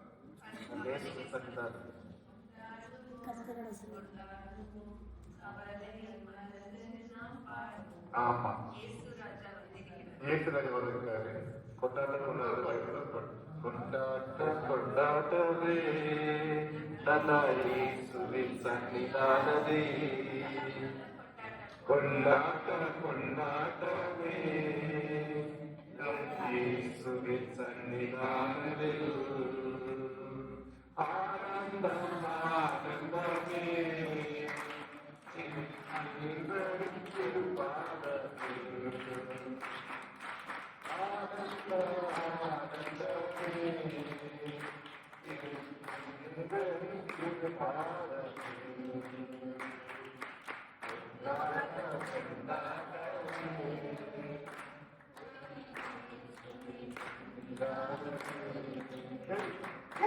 பிறந்தநாளை நம்ம கொண்டாடுறோம். ಯೇಸು ಕ್ರಿಸ್ತನ ಹುಟ್ಟಿದ ದಿವಸವಾಗಿ ಅದನ್ನು ಕೊಂಡಾಡುತ್ತೇವೆ. அது எந்த நாள்னு யாருக்கும் தெரியாது. இருந்தாலும் நம்ம ஒரு நாளை குறிப்பிட்டு 25ஆம் தேதி டிசம்பர் மாதம் குறிப்பிட்டு நாம் கொண்டாடுறோம். ಅದು ಏನಪ್ಪಾ ಅಂತಂದ್ರೆ ಒಂದು 25ನೇ ದಿನಾಂಕವನ್ನ ಗುರ್ತು ಮಾಡಿ ಅದನ್ನ ಯೇಸು ಕ್ರಿಸ್ತನ ಹುಟ್ಟಿದ ದಿವಸ ಎಂಬುದಾಗಿ ಅದನ್ನು ಕೊಂಡಾಡ್ತೇವೆ. அந்த நாள்ல சர்ச்சுக்கு போறோம், தேவனை இன்னும் ஆராதிக்கிறோம், 4 பாட்டு பாடுறோம். ಅಲ್ಲಿ ಒಂದು ಆರಾಧನೆಗೆ ಹೋಗ್ತೇವೆ, ಅಲ್ಲಿ ದೇವ್ರನ್ನ ಇನ್ನೂ ಅಧಿಕವಾಗಿ ದೇವ್ರನ್ನ ಕೊಂಡಾಡ್ತೇವೆ. நம்ம சந்தோஷமாக இருக்கிறோம். ನಾವು ಸಂತೋಷವಾಗಿ ಇರ್ತೀವಿ. இது மாதிரி நம்மளுக்கு ஒண்ணு தெரியுமா? ನಮಗೊಂದು ಗೊತ್ತ ಪ್ರಿಯರೇ, அந்த தேவதூதர்கள்லாம் வந்து பாட்டு பாடிட்டு முதல்ல நியூஸ் ஏசு பிறந்த அந்த நியூஸ வந்து ஆடு மேய்க்கರು கொடுக்குறாரு. ಅಲ್ಲಿ ದೇವದೂತರು ಮೊದಲಿಗೆ ಏನಪ್ಪಾ ಅಂತಂದ್ರೆ ಯೇಸು ಕ್ರಿಸ್ತನ ಒಂದು ಜನನವನ್ನ ಅವ್ರು ಕುರುಬರಿಗೆ ತಿಳಿಸ್ತಾ ಇದ್ದಾರೆ. பயப்படுறாங்க, ಅವರೆಲ್ಲ ಭಯಪಡ್ತಾ ಇದ್ದಾರೆ. தேவதூதர் என்ன சொன்னாங்க? இந்த சந்தோஷத்தை உண்டாக்கும் நற்செய்தியை உருவாக்குறேன். ಅಲ್ಲಿ ಬಹಳ ಸಂತೋಷವನ್ನುಂಟು ಮಾಡುವ ಶುಭ ಸಮಾಚಾರ ಎಂಬುದಾಗಿ ಹೇಳ್ತಾರೆ. கிறிஸ்துமஸ்ல நம்ம பிள்ளைங்களுக்கு ரொம்ப சந்தோஷமா இருப்பாங்க. பிள்ளைங்கெல்லாம் ಆ ಕ್ರಿಸ್ಮಸ್ ದಿವಸಗಳಲ್ಲಿ ಮಕ್ಕಳೆಲ್ಲ ಬಹಳ ಸಂತೋಷವಾಗಿರ್ತಾರೆ. ஏன்னா அன்னைக்கு கண்டிப்பா லீவ் இருக்கும். ಖಂಡಿತವಾಗಿ ರಜೆ ಇರ್ತದೆ ಆ ದಿವಸದಲ್ಲಿ. ஸ்கூல் கிடையாது அன்னைக்கு, ಸ್ಕೂಲ್ ಇರುವುದಿಲ್ಲ ಅವತ್ತು. அது மட்டும் இல்ல, ಅದು ಮಾತ್ರವಲ್ಲ, அந்த பிள்ளைங்களுக்கு அம்மா அப்பெல்லாம் அன்னைக்கு கோவப்பட மாட்டாங்க. ரொம்ப சந்தோஷம், வெளியே போக மாட்டாங்க, வீட்லயே இருப்பாங்க. ரொம்ப கெஸ்ட் கூட வருவாங்க. அப்படி சில காரியங்கள் நடக்கும்போது இந்த சந்தோஷத்தை உண்டாக்கும். ಅಲ್ಲಿ ಗೆಸ್ಟ್ಗಳೆಲ್ಲ ಬರ್ತಾ ಇರ್ತಾರೆ. ಏನಪ್ಪಾ ಅಂತಂದ್ರೆ ತಂದೆ ತಾಯಿಗಳು ಅವತ್ತು ಬೈಯುವುದಿಲ್ಲ, ಏನು ಮಾಡುವುದಿಲ್ಲ ಎಂಬುದಾಗಿ ಆ ರೀತಿಯಾಗಿರ್ತಕ್ಕಂಥ ಬಹಳ ಸಂತೋಷವುಳ್ಳವರಾಗಿ ಕಾಣಿಸಿಕೊಳ್ತೇವೆ. திருமணவர்களே, நான் என்ன சொல்ல வரேன்? ಪ್ರಿಯವಾದವರೇ, ನಾನು ಏನ್ ಹೇಳೋದಕ್ಕೆ ಬರ್ತಾ ಇದ್ದೀನಿ, தேவன் அன்பின் நம்ம உள்ள உலகத்தின் மீது உள்ள அன்பின் நிமித்தம் இயேசு அப்படின்னா ಅಲ್ಲಿ ಲೋಕದ ಮೇಲೆ ಪ್ರೀತಿ ಇಟ್ಟ ಕಾರಣದಿಂದಾಗಿ ನಮಗೆ ಅದನ್ನು ಕಳಿಸಲ್ಪಟ್ಟಿದ್ದಾರೆ. நாம் மற்றவர்கள் மீது அன்பு செலுத்த வேண்டும். ನಾವು ಇತರರಿಗೆ ಪ್ರೀತಿಯನ್ನು ತೋರಿಸಲ್ಪಡಬೇಕು. நம்முடைய அன்பு செயலில் காணப்பட வேண்டும். ನಮ್ಮ ಪ್ರೀತಿಯ ಕಾರ್ಯಗಳನ್ನ ಕ್ರಿಯೆಯ ಮೂಲಕವಾಗಿ ತೋರಿಸಬೇಕು. இந்த நாட்கள்ல நீங்க ஒரு ஸ்டெப் தள்ளி போய் உதவிகளை செய்ய வேண்டும். 7 ದಿವಸಗಳಲ್ಲಿ ಒಂದು ಹಂತ ಮುಂದೆ ಹೋಗಿ ನೀವು ಸಹಾಯಗಳನ್ನು ಮಾಡಬೇಕು. எனக்கு நான் எங்க பிள்ளைங்களாம் சின்ன பிள்ளைங்களா இருக்கும்போது அடிக்கடி விக்டோரியா ஆஸ்பத்திரிக்கு 3 பேரையும் கூட்டிட்டு போவேன். ಹಣದವರು ಚಿಕ್ಕವರಾಗಿರುವಂತ ಸಮಯದಲ್ಲಿ ಅಂಕಲ್ ಅವರು ಆಗಾಗ ಒಬ್ಬರನ್ನ ವಿಕ್ಟೋರಿಯಾ ಆಸ್ಪತ್ರೆಗೆ ಕರ್ಕೊಂಡು ಹೋಗ್ತಾ ಇದ್ರು. அங்க யாருல படுக்கையில இருப்பாங்க, சிலருடைய கால்களை கட்டி மேல கட்டி போட்டிருக்கோம். அப்படிப்பட்டவர்களுக்கு சுவிசேஷம் சொல்லிட்டு அவங்க ஏதாவது ஒரு சின்ன பண்ணோ கேக்கோ ஏதோ ஒண்ணு குடிச்சிட்டு வந்து எங்களுடைய கிறிஸ்துமஸ் அந்த காலத்துல கொண்டாடுவோம். ಆ ದಿವಸಗಳಲ್ಲಿ ಅವರಿಗೆ ಬಣ್ಣಾಗಿರ್ಬೋದು ಅಥವಾ ಕೇಕ್ ಆಗಿರ್ಬೋದು ಏನಾದ್ರೂ ಒಂದನ್ನು ಕೊಟ್ಟು ಅವರು ಏನಪ್ಪಾ ಅಂತಂದ್ರೆ ಕ್ರಿಸ್ಮಸ್ ಆರಾಧನೆಯನ್ನು ಮಾಡ್ತಾ ಇದ್ರು. அப்போ ஆஸ்பத்திரியில நாங்க கோர்ஸ் எல்லாம் ஆரம்பிக்கல. ಆ ದಿವಸಗಳಲ್ಲಿ ಇದ್ದು ನಂಬಿಕೆ ಮನೆಯನ್ನು ಪ್ರಾರಂಭ ಮಾಡಿರ್ಲಿಲ್ಲ. ஒரு 1 கிலோமீட்டர் தள்ளி ஒரு ஆஸ்பத்திரி ஒரு ஹோம் இருக்கும். அந்த ஹோம் பிள்ளைங்க எல்லாம் கூட்டிட்டு போய் அந்த பிள்ளைங்க எல்லாம் உட்கார வச்சு கேக் வாங்கி கொடுப்போம். ಅಲ್ಲಿ ಅಲ್ಲಿಂದ ಸ್ವಲ್ಪ ದೂರದಲ್ಲಿ ಒಂದು ಅನಾಥಾಶ್ರಮ ಇತ್ತು. ಅಲ್ಲಿ ಕರೆದುಕೊಂಡು ಹೋಗಿ ಅವರಿಗೆ ಕೇಕ್ಗಳನ್ನೆಲ್ಲ ವಿತರಿಸ್ತಾ ಇದ್ವಿ. அது எனக்கு தேவன் கொடுத்த வெளிச்சம், அந்த காலத்திலே வெளிச்சம். எப்படியாவது அன்னைக்கு போய் ஸ்பெஷலா ஒரு ஸ்டெப் மேல போய் உதவி செய்யணும். மற்றவங்களுக்கு நம்ம போய் நம்ம அன்பை காட்ட வேண்டும். ಅಲ್ಲಿ ಹೇಗಾದ್ರೂ ಅವ್ರಿಗೆ ಹೋಗ್ಬಿಟ್ಟು ಇತರರಿಗೆ ಒಂದು ಪ್ರೀತಿನ ತೋರಿಸಬೇಕು ಎಂಬುದಾಗಿ ಒಂದು ಹಂತ ಮುಂದೆ. நீங்க ஒருவேளை சின்ன பிள்ளைங்களா இருக்கலாம், வாலிபர்களா இருக்கலாம், பெரியவர்களா இருக்கலாம். ನೀವು ಚಿಕ್ಕವರಾಗಿರ್ಬೋದು ಅಥವಾ ದೊಡ್ಡವರಾಗಿರ್ಬೋದು, ನಿಮ್ಮಿಂದ ಸಾಧ್ಯವಾದ ಮಟ್ಟಿಗೆ ನೀವು ಸಹಾಯಗಳನ್ನು ಮಾಡ್ರಿ. நான் ஹாஸ்டல்ல படிக்கும்போது உங்களை மாதிரி படிக்கும்போது என்ன பண்ணுவேன் தெரியுமா? எனக்கு இன்னும் ஞாபகம் இருக்குது. 7ஆம் 8ஆம் படிக்கும்போது அந்த மற்ற பையனுடைய நிறைய அந்த காலத்துல சரக்கு வந்திருக்கும். பசங்களுக்குலாம் சரக்கு வந்துடும். சரக்குன்னா கஞ்சி. அந்த பையங்களை போய் அவங்களை கூப்பிட்டு அவங்களை உட்கார வச்சு அவங்க கையில நல்ல ஒரு இலை ஒன்று குப்பமேனி இலை, அந்த இலையை அரைச்சி அதுல ஊசி நல்லா கழுவி விடும். ಅಲ್ಲಿ ಆ ದಿವಸಗಳಲ್ಲಿ ಅಕ್ಕನವರು ಒಂದು 7ನೇ ತರಗತಿಯ ಒಂದು ದಿವಸಗಳಲ್ಲಿ ಏನ್ ಮಾಡ್ತಿದ್ರು ಅಂತಂದ್ರೆ ಕೈಗಳಿಗೆ ಗಾಯ ಆಗಿರ್ತಕ್ಕಂಥ ವ್ಯಕ್ತಿಗಳನ್ನ ಒಂದು ಮಕ್ಕಳನ್ನ ಕರೆದುಕೊಂಡು ಹೋಗಿ ಕುಪ್ಪಕ್ಕಲ್ಲಿರ್ತಕ್ಕಂಥ ಒಂದು ಗಿಡ ಬರ್ತದೆ ಅದರ ಒಂದು ಎಲೆಯನ್ನ ಚೆನ್ನಾಗಿ ಹಿಂಡಿ ಅದರ ರಸವನ್ನ ಒಂದು ಗಾಯಗಳಿಗೆ ಹಚ್ಚಿ ಅದರ ನಂತರದಲ್ಲಿ ಅದನ್ನು ತೊಳಿತಾ ಇದ್ರು. பணத்திற்காக கையில் செலவு பண்றதுக்கு இப்படி ரட்சிக்கப்பட்ட உடனேயே எனக்கு ஒரு ஆண்டு கொடுத்து தூண்டுதல் கொடுத்தாரு, ஏதாவது உதவி பண்ணணும். ಅಲ್ಲಿ ರಕ್ಷಣೆಯನ್ನು ಹೊಂದಿದ ನಂತರದಲ್ಲಿ ಆ ಸಂದರ್ಭದಲ್ಲಿ ಹಣವು ಇರಲಿಲ್ಲ ಅಂತಂದ್ರೂ ಕೂಡ ಈಗಾದ್ರೂ ಏನಾದ್ರೂ ಒಂದು ಕಾರ್ಯಗಳನ್ನು ಮಾಡ್ಬೇಕಿರ್ತಕ್ಕಂಥ ಒಂದು ಕಾರ್ಯಗಳನ್ನು ದೇವರು ನನಗೆ ಕೊಡಲ್ಪಟ್ರು. காலையிலேயே அண்ணன் வந்துருவாங்க. அங்க 2-3 இடத்துக்கு வேற வேற ஹாஸ்டல்ல போய் சுவிசேஷத்தை சாட்சின்னு சொல்லி அங்க ஆர்டர் பண்ணி சொல்லுவோம். ಅಲ್ಲಿ ಅಕ್ಕಲು ಮೆಟ್ಲಿ ಪಕ್ಕದ ಕೂಡ ಬರ್ತಾ ಇದ್ರು. ಅಲ್ಲಿ ಏನಪ್ಪಾ ಅಂತಂದ್ರೆ ಒಂದು 2-3 ಹಾಸ್ಟೆಲ್ಗೆ ಹೋಗಿ ಅಲ್ಲಿ ಏನಪ್ಪಾ ಅಂತಂದ್ರೆ ಸುವಾರ್ತೆ ವಿಷಯಗಳನ್ನ ನಾವು ಸಾರ ಪಡ್ತಾ ಇದ್ವಿ. இவங்களே ஒரு நம்ம ஆண்டவர்கள் வரும் பொழுது அந்த ஒரு உணர்வை மற்றொரு உதவி செய்ய வேண்டும் என்ற உணர்வை தேவன் கொடுக்கின்றார். ಅಲ್ಲಿ ದೇವರ ಒಂದು ಕಾರ್ಯಗಳ ಮೂಲಕವಾಗಿ ಇತರರಿಗೆ ಸಹಾಯವನ್ನು ಮಾಡಬೇಕಿರ್ತಕ್ಕಂಥ ಒಂದು ಆಲೋಚನೆಯನ್ನ ಪರಿಕಲ್ಪನೆಯನ್ನು ದೇವರು ನಮಗೆ ಅದನ್ನು ಕೊಡುವಂತವರಾಗಿರ್ತಾರೆ. ಮೂರನೇದಾಗಿ இயேசு கிறிஸ்து தேவனுடைய ஒரே மகனை இயேசு கிறிஸ்துவை தேவன் கொடுத்திருக்கார். ಅಲ್ಲಿ ಯೇಸು ಕ್ರಿಸ್ತನ ನೆನಪಂದ್ರೆ ಒಬ್ಬನೇ ಒಬ್ಬ ಮಗನನ್ನ ನಮಗಾಗಿ ಅದನ್ನು ಕೊಡಲ್ಪಟ್ಟಿದ್ದಾರೆ. ஒரே ஒரு மகன் தான் இயேசு கிறிஸ்து தேவனுக்கு. ಅಲ್ಲಿ ದೇವರಿಗೆ ಏಕ ಪುತ್ರನು ಆತನಾಗಿದ್ದಾನೆ. நாம் எல்லாரும் தத்து பிள்ளைகள். ನಾವೆಲ್ಲರೂ தேவனுக்கு தத்து பிள்ளைகள். ನಾವೆಲ್ಲರೂ ದೇವರಿಗೆ ದತ್ತು ಪುತ್ರರಾಗಿದ್ದೇವೆ. அந்த ஒரே பேரான மகனை தேவன் எதுக்கு கொடுத்தாருன்னா சிலுவையில் அறையலுக்காக கொடுத்தார். ಅಲ್ಲಿ ಯಾವ ಕಾರಣಕ್ಕಾಗಿ ಅಲ್ಲಿ ಕೊಡಲ್ಪಟ್ಟಿದ್ದಾರೆ ಎಂಬುದಾಗಿ ನೋಡಿದ್ರೆ ಶಿಲುಬೆಯ ಮೇಲೆ ಮರಣ ಹೊಂದುವುದಕ್ಕಾಗಿ.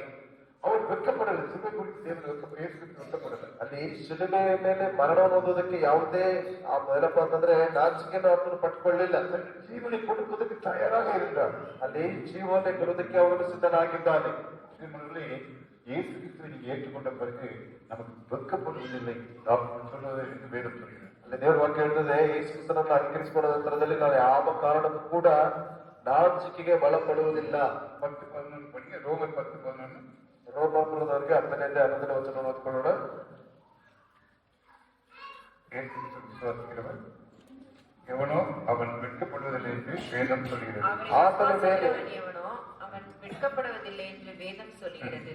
ಆತನ ಮೇಲೆ ನಂಬಿಕೆ ಇಡುವ ಯಾವನಾದರೂ ಆಶಾಭಂಗ ಪಡುವುದಿಲ್ಲವೆಂದು ಶಾಸ್ತ್ರವು ಹೇಳುತ್ತದಷ್ಟೇ. நம்ம இயேசு கிறிஸ்துவை ஏற்றுக்கொண்ட பிறகு நம்ம மக்கள் மீது அன்பு கொள்வோம்.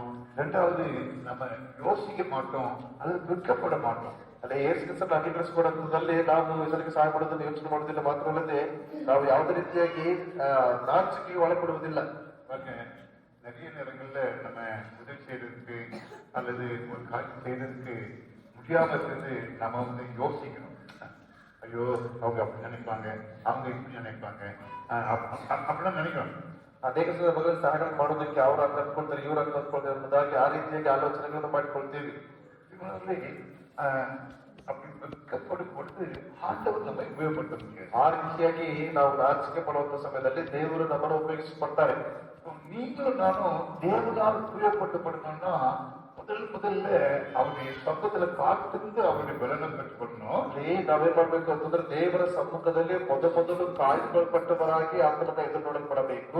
இரண்டாவதாக அவருடைய வார்த்தைப்படி நடக்க வேண்டும் என்று உறுதி எடுக்க வேண்டும். ಎರಡನೇದಾಗಿ ಆತನ ವಾಕ್ಯದ ರೀತಿಯಲ್ಲಿ ನಡೆಸಲ್ಪಡಬೇಕು ಎಂಬುದಾಗಿ ನಾವು ಆ ರೀತಿಯಾಗಿ காரியத்தை செய்யும் போது நமக்கு நல்லா தெரியும், நமக்கு தேவன் பல ஆப்பர்ச்சுனிட்டிஸ் பல இதை உருவாக்குவார். ಅಲ್ಲಿ ಆ ರೀತಿಯಾಗಿ ನಾವು ಆಲೋಚನೆಗಳನ್ನು ಮಾಡುವಾಗ ದೇವರು ಅಧಿಕವಾದಂತಹ ವಿಷಯಗಳನ್ನ ಅಲ್ಲಿ ಉಂಟು ಮಾಡುವಂತನಾಗಿದ್ದಾನೆ. நேற்று உங்களுக்கு எல்லாருக்கும் தெரியாது நினைக்கிறேன், ஒரு சிலர் தெரியும். நம்ம சாப்பாடுலாம் கொஞ்சி அங்கே வச்சுட்டோம். இந்த விதவைகள் வந்திருந்தாங்க நம்ம இந்த முன்னாடி கேலையில பொறுத்தவரை அந்த விதவைகள் என்ன பண்ணிட்டாங்க, நிறைய சாப்பாடு வேஸ்ட் பண்ணிட்டாங்க. ಗೊತ್ತಿಲ್ಲ ಏನಪ್ಪ ಅಂತಂದ್ರೆ ಈ ವಿಧವೆಯರು ಬರ್ಪಟ್ಟಿದ್ರಲ್ಲ ಅವ್ರು ಏನಪ್ಪಾ ಅಂತಂದ್ರೆ ಸೀರೆಗಳು ಕೊಟ್ಟಿದ್ರು, ಅವರು ಅಧಿಕವಾಗಿ ಊಟವನ್ನ ವೇಸ್ಟ್ ಮಾಡ್ಬಿಟ್ರು. சாப்பாடு சொல்றவங்க சாதாரணமாக நான் பார்த்திருக்கிறேன். நிறைய பேருக்கு நிறைய சாப்பிடணும்னு ஆசை இருக்கும், சாப்பாடு வேண்டாம். போகும்போது ஆசை நிறைய இருக்கும், நிறைய வாங்கிடுவாங்க. வயிற்றுல போகும்போது தெரியும் ಅನೇಕರಿಗೆ ಗೊತ್ತಿರ್ತದೆ ಹೋಗುವಂತ ಸಮಯದಲ್ಲಿ ನನಗೆ ಜಾಸ್ತಿ ಬೇಕೆಂಬುದಾಗಿ ಆದ್ರೆ ಊಟವನ್ನು ಮಾಡುವಂತ ಸಮಯದಲ್ಲಿ ಅಷ್ಟು ಊಟ ಮಾಡೋದಕ್ಕಾಗುವುದಿಲ್ಲ. ஒவ்வொரு சின்ன பையன் இவ்வளவு சாப்பாடு வாங்கி எங்க போகும்? ಚಿಕ್ಕ ಚಿಕ್ಕ ಒಂದು ಹೊಟ್ಟೆ ಅದರಲ್ಲಿ ಇಷ್ಟೊಂದು ದುಡ್ಡು ಹಾಕ್ಬಿಟ್ರೆ ಎಲ್ಲ ಹೋಗ್ತದೆ. அப்படிதான் கதை ஆயிடுச்சு இல்லை போய். ಅದೇ ರೀತಿಯಾಗಿ ಆಯ್ತು ಕೇಳಿ. சரி இங்க போயிட்டுனா சாப்பாடு பிள்ளைங்களுக்கு சாப்பாடு இல்லை அப்படின்ட்டாங்க. ಇಲ್ಲಿ ಹೋದ್ರೆ ಮಕ್ಕಳಿಗೆ ಊಟ ಇಲ್ಲ ಎಂಬುದಾಗಿ ಹೇಳ್ತಾ ಇದ್ದಾರೆ. கொஞ்சம் ஒயிட் ரைஸ் சாப்பாடு தான் இருக்காங்க. ಸ್ವಲ್ಪ ವೈಟ್ ರೈಸ್ ಸಾಂಬಾರ್ ಇದೆ ಎಂಬುದಾಗಿ ಹೇಳಿದ್ರು. எனக்கு ரொம்ப ஷாக் ஆயிட்டேன். ತುಂಬಾ ಶಾಕ್ ಆಯ್ತು ಅಂಕಲ್ ಅವ್ರಿಗೆ. ஐயோ கொஞ்சம் ஒரு 10 பிள்ளைங்களுக்கு அந்த ஒயிட் ரைஸ் சாப்பாடு ஊத்த ஆரம்பிச்சிட்டாங்க. ಕೆಲವು ಮಕ್ಕಳಿಗೆ ಸುಮಾರು ಒಂದು 10 ಜನ ಮಕ್ಕಳಿಗೆ ವೈಟ್ ರೈಸ್ ಸಾಂಬಾರ್ನ ಹಾಕೋದಕ್ಕೆ ಪ್ರಾರಂಭ ಮಾಡಿದ್ರು. திடீர்னு ஒருத்தர் ஓடி வந்தாரு. ತಕ್ಷಣವಾಗಿ ಒಬ್ರು ಓಡಿ ಬಂದ್ರು. சார் ஒரு பிரியாணி அப்படியே இருக்கு சார் அப்படின்ட்டு வந்தாரு. ಒಂದು ಪಾತ್ರ ಬಿರಿಯಾನಿ ಹಂಗೆ ಇದೆ ಸರ್ ಎಂಬುದಾಗಿ ಬಂದ್ರು. கொண்டே வந்தா சார் கொண்டு வந்து கொட்டினாங்க பாருங்க. ಅಲ್ಲಿಂದ ತೆಗೆದುಕೊಂಡು ಬಂದು ಅದನ್ನ ಸುರಿದ್ರು ನೋಡಿ. நான் அந்த வெள்ளசோறு போட்டு பிள்ளைங்களெல்லாம் ஸ்டாப் பண்ண சொல்லிட்டு மற்ற பிள்ளைங்க எல்லாம் கொடுத்து மீதி சாப்பிட்டு போக மீதி 40 பேருக்கு சாப்பாடு. ಅಲ್ಲಿ ನೋಡ್ತಾ ಇದ್ದೇವೆ ಅವೆಲ್ಲಾ ಮಕ್ಕಳಿಗೆ ಸರ್ವ್ ಮಾಡಿದ ನಂತರದಲ್ಲಿ 40 ಜನ ಮಕ್ಕಳಿಗೆ ಊಟದಲ್ಲಿ அது இல்ல கபாப் இன்னும் நிறைய எவ்வளவு சாப்பிடும் சாப்பிடுங்க அப்படின்னு நாங்க பிள்ளைங்க கேட்டேன். ಅಲ್ಲಿ ಕಬಾಬ್ ಅಧಿಕವಾಗಿದ್ದು ಎಷ್ಟು ಬೇಕಾದ್ರೂ ತಿಂದ್ರೆ ಎಂಬುದಾಗಿ அப்படின்னாங்க. ಇನ್ನೂ ಜಾಸ್ತಿ ಇದೆ ಎಂಬುದಾಗಿ. அப்பதான் நான் என்ன நினைச்சேன்னா ಆಗ ನಾನೇನ್ ಅಂದ್ಕೊಂಡೆ ಅಂದ್ರೆ ஆண்டவர் நடத்துற ப்ரோக்ராம்னா இப்படிதான் இருக்கும். ದೇವರು ನಡೆಸುವಂತ ಕಾರ್ಯಕ್ರಮ ಇದೇ ರೀತಿಯಾಗಿರ್ತದೆ. 5 அப்போ 2 மீன் ஆண்டவர் எத்தனை பேர் கொடுத்தாரு? 5 ರೊಟ್ಟಿ 2 ಮೀನೆಲ್ಲ ಎಷ್ಟು ಜನರಿಗೆ ದೇವರು ಕೊಟ್ರು? 5000 புருஷர்கள் கொடுத்தாரு. அப்புறம் மீதி இருந்துச்சு இல்லையா? ಅದೇ 5,000 ಪುರುಷರು ಮಾತ್ರವೇ ಅಲ್ಲಿದ್ರು. ಅದು ಮಾತ್ರ ಅಲ್ಲದೆ 12 ಪುಟ್ಟಿಗಳು ಮಿಕ್ಕದ್ದು. நம்ம எதுக்கு அவங்களெல்லாம் நான் கூட்டிட்டு வந்து சாப்பாடு கொடுத்தோம், கொடுத்து வயிறு சாப்பாடு கொடுத்தோம். ನಿನ್ನೆ ದಿವಸದಲ್ಲಿ ಯಾಕೆ ಅವ್ರನ್ನ ಕರ್ಕೊಂಡು ಬಂದು ಹೊಟ್ಟೆ ತುಂಬಾ ಊಟವನ್ನು ಕೊಟ್ವಿ? கொடுத்ததுனால ஒண்ணும் இல்லையே, யாரும் கேட்க போறது இல்லையே. ಕೊಟ್ಟಿಲ್ಲ ಅಂತಂದ್ರೂ ಕೂಡ ಯಾರು ಕೇಳುವುದಿಲ್ಲ. ஏன் கொடுத்தோம்னா நம்ம கொண்டு வரும்போது நம்மளோடு கூட சேர்ந்து அவங்க பாவம் வாங்க. சிலர் வந்து நேற்று வந்தவங்க பார்த்த ஒரு சிலர் வந்து உதவிகள் மட்டும் இல்ல, ஒரு அம்மாவுக்குலாம் கண்ணை ஃபுல்லா கருத்து இல்லை, ஒரு ஐயாவுக்கும் நடக்கவே முடியல. இன்னும் ஒரு சிலர் வந்து கஷ்டப்பட்டு நடந்து வந்தாங்க. கம்ப வச்சு பாருங்க, அவங்களுக்கு எச்சரிக்கையாக இருக்குது, கணவன் போயிட்டாரு, சாப்பாட்டுக்கு வழி இல்லை, ரொம்ப கஷ்டம். ಅಲ್ಲಿ ನೋಡ್ತಾ ಇದ್ದೇನೆ ಕೆಲವೊಬ್ಬರಿಗೆ ಕಣ್ಣುಗಳು ಕಾಣ್ತಾ ಇಲ್ಲ, ಕೆಲವೊಬ್ಬರಿಗೆ ನಡೆಯೋದಕ್ಕೆ ಆಗ್ತಾ ಇಲ್ಲ, ಕೆಲವೊಬ್ಬರಿಗೆ ಏನಪ್ಪ ಅಂದ್ರೆ ಅನೇಕವಾದಂತ ಒಂದು ಅನಾರೋಗ್ಯವು ಆವರಿಸ್ಕೊಂಡಿದೆ. ಅವ್ರ ಗಂಡಂದ್ರಾಗಿರ್ಬೋದು, ಸತ್ತು ಹೋಗಿದಂತ ಇದೇ ರೀತಿಯಾಗಿ ಅನೇಕ ಸಮಸ್ಯೆಗಳಿಗೆ ಅವರು ಒಳಗಾಗಲ್ಪಟ್ಟಿದ್ದಾರೆ. ಅವ್ರಿಗೆ ಹುಡುಕணும்னா நமக்கு ஒரு பாக்கியம். ಅವ್ರಿಗೆ ಕೊಡ್ಬೇಕು ಎಂಬುದಾಗಿರುವಾಗ ನಮಗೆ ಒಂದು ರೀತಿಯಾದಂತ ಭಾಗ್ಯ. அவங்க முகத்துல பிரியாணி பார்த்தோன்னே என்ன சந்தோஷம் தெரியுமா? ಅವರ ಮುಖದಲ್ಲಿ ಬಿರಿಯಾನಿ ನೋಡಿದ ತಕ್ಷಣವಾಗಿ ಎಷ್ಟು ಸಂತೋಷ ಗೊತ್ತವರಿಗೆ. நீங்க எத்தனை பேர் பாத்தீங்கன்னு தெரியல, நிறைய பேரு ஒரೇ ಡಿಸೈನ್ல ಸ್ಯಾರಿ ಉಟ್ಟು வந்தாங்க. ನಿಮ್ಗೆ ಎಷ್ಟು ಜನ ಅವರು ನೋಡಿದ್ರೆ ಗೊತ್ತಿಲ್ಲ, ಒಂದೇ ರೀತಿಯ ಒಂದು ಸೀರೆಯನ್ನು ಹಾಕಿಕೊಂಡು ಬಂದಿದ್ದಾರೆ. நீங்க எத்தனை பேர் கவனிச்சீங்கன்னு தெரியல, ಎಷ್ಟು ಜನ ನೋಡಿದ್ರೆ ಗೊತ್ತಿಲ್ಲ. யூனிஃபார்ம் போட்டு வந்தாங்க. ಯೂನಿಫಾರ್ಮ್ ಹಾಕೊಂಡ ರೀತಿಯಲ್ಲಿ ಬಂದಿದ್ದಾರೆ. எதுக்கு போட்டு வந்தாங்க தெரியுமா? ಯಾಕೆ ಹಾಕೊಂಡು ಬಂದಿದ್ದಾರೆ ಗೊತ್ತಾ? போன கிறிஸ்துமஸ்க்கு நம்ம அதை கொடுத்துருக்கோம், ಕಳೆದ ಕ್ರಿಸ್ಮಸ್ಗೆ ಅದನ್ನು ಕೊಟ್ಟಿದ್ದೀವಿ. அப்போ நம்மள அவங்க சந்தோஷப்படுத்துறதே போட்டு வராங்க. ನಮ್ಮನ್ನ ಅವರು ಸಂತೋಷ ಪಡಿಸ್ಬೇಕೆಂಬುದಾಗಿ ಅವರು ಹಾಕೊಂಡು ಬಂದಿದ್ದಾರೆ. இந்த கிறிஸ்துமஸ்க்கு ஒன்று கொடுத்துருக்கிறோம், ಈಗ ಒಂದು ಕ್ರಿಸ್ಮಸ್ ಕೊಟ್ಟಿದ್ದೀವಿ, அடுத்த வருஷம் அதை போட்டு வருவாங்க. ಮುಂದಿನ ವರ್ಷ ಅದನ್ನು ಹಾಕೊಂಡು ಬರ್ತಾರೆ. கிறிஸ்துமஸ் நாம் விசுவாசி, ಇದೇ ಕ್ರಿಸ್ಮಸ್ ಎಂಬುದಾಗಿ ನಾನು ನಂಬಿಕೆಯುಳ್ಳವನಾಗಿದ್ದೇನೆ. ஆண்டவர் உங்களையும் என்னையும் உபயோகப்படுத்த வேண்டும். ದೇವರು ನಿನ್ನನ್ನು ನಮ್ಮನ್ನು ಉಪಯೋಗಿಸಲ್ಪಡಬೇಕು. முதல்ல சொன்னேன், நீங்க கொடுக்கணும்னு சொன்னேன், யூ மஸ்ட் பி ஆக்ட் சொன்னேன். ಮೊದಲೇ ಹೇಳಿದೆ, ನೀವು ಮೊದಲೇನಪ್ಪ ಅಂತಂದ್ರೆ ಒಂದು ಕ್ರಿಯೆಯ ಮೂಲಕವಾಗಿ ಅದನ್ನು ತೋರಿಸಬೇಕು. ரெண்டாவது ஆண்டவர் உங்களுக்கு வழிவாசல்களை சேர்த்து கொடுக்க வேண்டும். ದೇವರಿಗಾಗಿ ನೀವು ಬಾಗಿಲುಗಳನ್ನ ತೆಗೆದುಕೊಳ್ಳಬೇಕು. அந்த காலத்துல முடித்து ஆரம்பிக்கும் போது நம்ம பெரிய தட்டி கட்டிட்டோம்ல, அந்த ஸ்ட்ரீட்ல நிறைய பேருக்கு நம்ம பிடிக்காது. ಅಲ್ಲಿ ಎಬ್ಬರಲ್ಲಿ ಸಭೆಯನ್ನು ಪ್ರಾರಂಭಿಸುವಂತ ಸಮಯದಲ್ಲಿ ಏನಪ್ಪಾ ಅಂತಂದ್ರೆ ಆ ಒಂದು ಮಾರ್ಗದಲ್ಲಿರ್ತಕ್ಕಂಥವ್ರು ಅನೇಕರಿಗೆ ಅದು ಇಷ್ಟವಾಗ್ತಾ ಇರ್ಲಿಲ್ಲ. அதுல அந்த பின்னாடி ஒரு சின்ன குட்டி தெருக்கும், அந்த தெருவுல ஒரு சாமியார் இருப்பாரு. நம்ம பிள்ளைங்க முதல்ல வாசல் வந்து பின்னாடிதான் வாசல், அந்த சர்ச்சுக்கு முன்னாடி வாசல் கிடையாது. அப்ப அந்த பிள்ளைங்க நம்ம ஆசைப்படி நடக்கும் போது அவர் பிள்ளைங்களை பார்த்து அடிக்கடி காய் துப்புவாரு. ಅಲ್ಲಿ ಅಲ್ಲಿ ಅವರು ಚಿಕ್ಕ ಒಂದು ಬೀದಿಯಲ್ಲಿ ಒಬ್ಬ ಸ್ವಾಮೀಜಿಯವರು ಇದ್ರು. ಅವ್ರೇನಪ್ಪ ಅಂತಂದ್ರೆ ಆಗಾಗ ನಮ್ಮ ಮಕ್ಕಳು ಹೋಗುವಂತ ಒಂದು ಹಿಂಭಾಗದಲ್ಲಿ ಇದ್ದು ಆಗಿನ ದಿವಸಗಳಲ್ಲಿ ಒಂದು ಚರ್ಚಿಗೆ ಬಾಗಿಲು ಅವ್ರು ಹೋಗುವಂತ ಸಂದರ್ಭದಲ್ಲಿ ಅವ್ರು ಏನಪ್ಪ ಅಂತಂದ್ರೆ ಅವ್ರು ನೋಡ್ಬಿಟ್ಟು ಉಗಿತಾ ಇದ್ರು. நிறைய தொற்று கொடுப்பாங்க. ಅನೇಕ ಸಮಸ್ಯೆಗಳನ್ನ ಕೊಡ್ತಾ ಇದ್ರು. கொஞ்சம் சத்தம் பாட்டு குறைந்து ஒரு போலீஸ் ஃபோன் பண்ணிடுவாங்க. ಸ್ವಲ್ಪ ಶಬ್ದವಾಗಿ ಹಾಡಿದ್ರೆ ಪೊಲೀಸ್ ಸ್ಟೇಷನ್ ಫೋನ್ ಮಾಡ್ತಾ ಇದ್ರು. அப்ப நான் என்ன பண்ணேன் தெரியுமா? ನಾನೇನ್ ಮಾಡಿದೆ ಗೊತ್ತಾ? கிறிஸ்துமஸ்க்காக வெயிட் பண்ணிட்டு இருந்தேன். ಕ್ರಿಸ್ಮಸ್ಗಾಗಿ ಕಾಯ್ತಾ ಇದ್ದೆ. டைம்ல எல்லா வீட்டுக்கும் ஒவ்வொரு கேக் நானே போய் சில வீட்டுல கொண்டு வந்தேன். ಎಲ್ಲಾರ ಮನೆಗಳಿಗೆ ಕ್ರಿಸ್ಮಸ್ ಕೇಕ್ ನಾನೇ ಕೆಲವು ಮನೆಗಳಿಗೆ ಹೋಗಿ ಖುದ್ದಾಗಿ ಹೋಗಿ ಕೊಟ್ಟು ಬಂದೆ. அதுல அப்புறம் எதிர் தெருவுல ஒரு ஐடி பெரிய கவர்மெண்ட் ஆபீசர் அவரும் அடிக்கடி வந்து நேரே கட்டு நடக்கும்போது வந்து நிற்பார், வந்து நின்றுவார். சத்தப்படாங்க, ட்ரம் அடிக்க நிப்பாட்டுங்க அப்படின்னு சொல்லுவார். ಅದೇ ರೀತಿಯಾಗಿ ಮುಂಭಾಗದಲ್ಲಿ ಒಬ್ಬ ಐಜಿ ಅವರು ಕೂಡ ಹಾಡುಗಳನ್ನು ಆಡುವಂಥದ್ದು ಅಥವಾ ಶಬ್ದಗಳನ್ನು ಬಾರಿಸುವಂಥದ್ದು ಶಬ್ದವಾಗಿ ಬಾರಿಸಬೇಡಿ ಎಂಬುದಾಗಿ ಮತ್ತೆ ನಿಂತ್ಕೊಳ್ತಾ ಇದ್ದ. மக வந்து படிச்சுட்டு இருக்கா, டிஸ்டர்ப் ஆகுது, தயவுசெய்து நிப்பாட்டுங்க அப்படின்னு அப்படியே சொல்லுவார். ನನ್ನ ಮಗಳು ಓದ್ತಾ ಇದ್ದಾರೆ, ಡಿಸ್ಟರ್ಬ್ ಆಗ್ತಾ ಇದೆ, ದಯವಿಟ್ಟು ತಿಳಿಸಿ ಎಂಬುದಾಗಿ. கிறிஸ்துமஸ் வந்துச்சு, ಕ್ರಿಸ್ಮಸ್ ಬಂದು நானே கேக் கொண்டு போய் அந்த வீட்டுல கொடுத்தேன். கேக் ನಾನೇ ಕೇಕ್ ಅಂತ ಇಟ್ಕೊಂಡು ಹೋಗಿ ಅವ್ರ ಮನೆಗೆ ಹೋಗ್ಕೊಂಡು ಬಂದ್ವಿ. அவருக்கு மனசாட்சி பற்றி அவர் ಒಂದು ಕಾಣಿಕೆ ಕೊಡ್ತಾರೆ. ಅವ್ರ ಮನಸ್ಸು ಚುಚ್ಚಲ್ಪಟ್ಟದ್ದಾಗಿ ಅವರು ಸ್ವಲ್ಪ ಕಾಣಿಕೆಯನ್ನು ಕೊಟ್ಟರು. ಸಮಾಧಾನ, சந்தோஷம், ಸಂತೋಷ. அப்புறம் அவர் பக்கத்து சர்ச் பக்கம் அவர் வருவார். ತದನಂತರದಲ್ಲಿ ಅವರು ಚರ್ಚ್ ಪಕ್ಕದಲ್ಲೇ ಬರುತ್ತಾ ಇಲ್ಲ. ಅವರು இப்போ சர்ச் பில்டிங் கட்டும்போது நான் அவரை பார்த்தேன். ಈಗ ಏನಪ್ಪ ಅಂತಂದ್ರೆ ಸಭೆ ಒಂದು ಕಟ್ಟಡ ಕಟ್ಟುವಂತ ಸಮಯದಲ್ಲಿ ಅವ್ರನ್ನ ಗಮನ ನೋಡಿದೆ. அவர் வந்து ஒரு சின்ன ரெக்வெஸ்ட் பண்ணாரு. ಚಿಕ್ಕದಾದಂತ ಒಂದು ಮನವಿಯನ್ನು ಮಾಡಿಕೊಟ್ರು. இந்த ரோட கொஞ்சம் ஃபில் பண்ணி கொடுங்க சார் அப்படின்னு அவரೇ வந்து ஞாபகம் வந்து ரிக்வெஸ்ட் பண்ணாரு. ಈ ಒಂದು ರಸ್ತೆಯನ್ನು ಸ್ವಲ್ಪ ಮುಚ್ಚಿಕೊಡ್ರಿ ಎಂಬುದಾಗಿ ಅವರೇ ಬಂದು ಕೇಳಿಕೊಂಡ್ರು. இதெல்லாம் நினைக்கும் பிரியமானவர்களே, நம்முடைய எதிரிகளை அதிகமாக நேசிப்பதற்கு கிறிஸ்துமஸ் உதவுகிறது. ಅಲ್ಲಿ ಇದನ್ನು ನೋಡುವಂತ ಸಂದರ್ಭದಲ್ಲಿ ಕ್ರಿಸ್ಮಸ್ ದಿವಸಗಳಲ್ಲಿ ಅನೇಕರಿಗೆ ಸಹಾಯವನ್ನು ಮಾಡುವಂಥದ್ದು ತೋರ್ಪಡಿಸ್ತದೆ. நம்ம எதிரிகளே இருக்கக்கூடாதுன்னு நான் விசுவாசிக்கிறேன். ನಾನು ವೈರಿಗಳೇ ಇರಬಾರದು ಎಂಬುದಾಗಿ நம்ம ನಮಗೆ இயேசுக்கு அர்த்தம் கற்றுக் கொடுக்கிறாரு. ಯೇಸು ಕ್ರಿಸ್ತರು ಅದನ್ನೇ ಕಲಿಸಿಕೊಡ್ತಾ ಇದ್ದಾನೆ. நன்மை செய்து தீமை அனுபவிங்க சொல்றாரு. ಕೆಟ್ಟದನ್ನು ಒಳ್ಳೆಯದರ ಮೂಲಕವಾಗಿ ಅನುಭವಿಸುವುದಾಗಿ ಹೇಳ್ತಾ ಇದ್ದಾರೆ. நம்ம சில காரியங்கள் தீமை செய்து தீமை அனுபவிச்சு அது வந்து ஆண்டவர் பிடிக்காது. ಅಲ್ಲಿ you do something harm and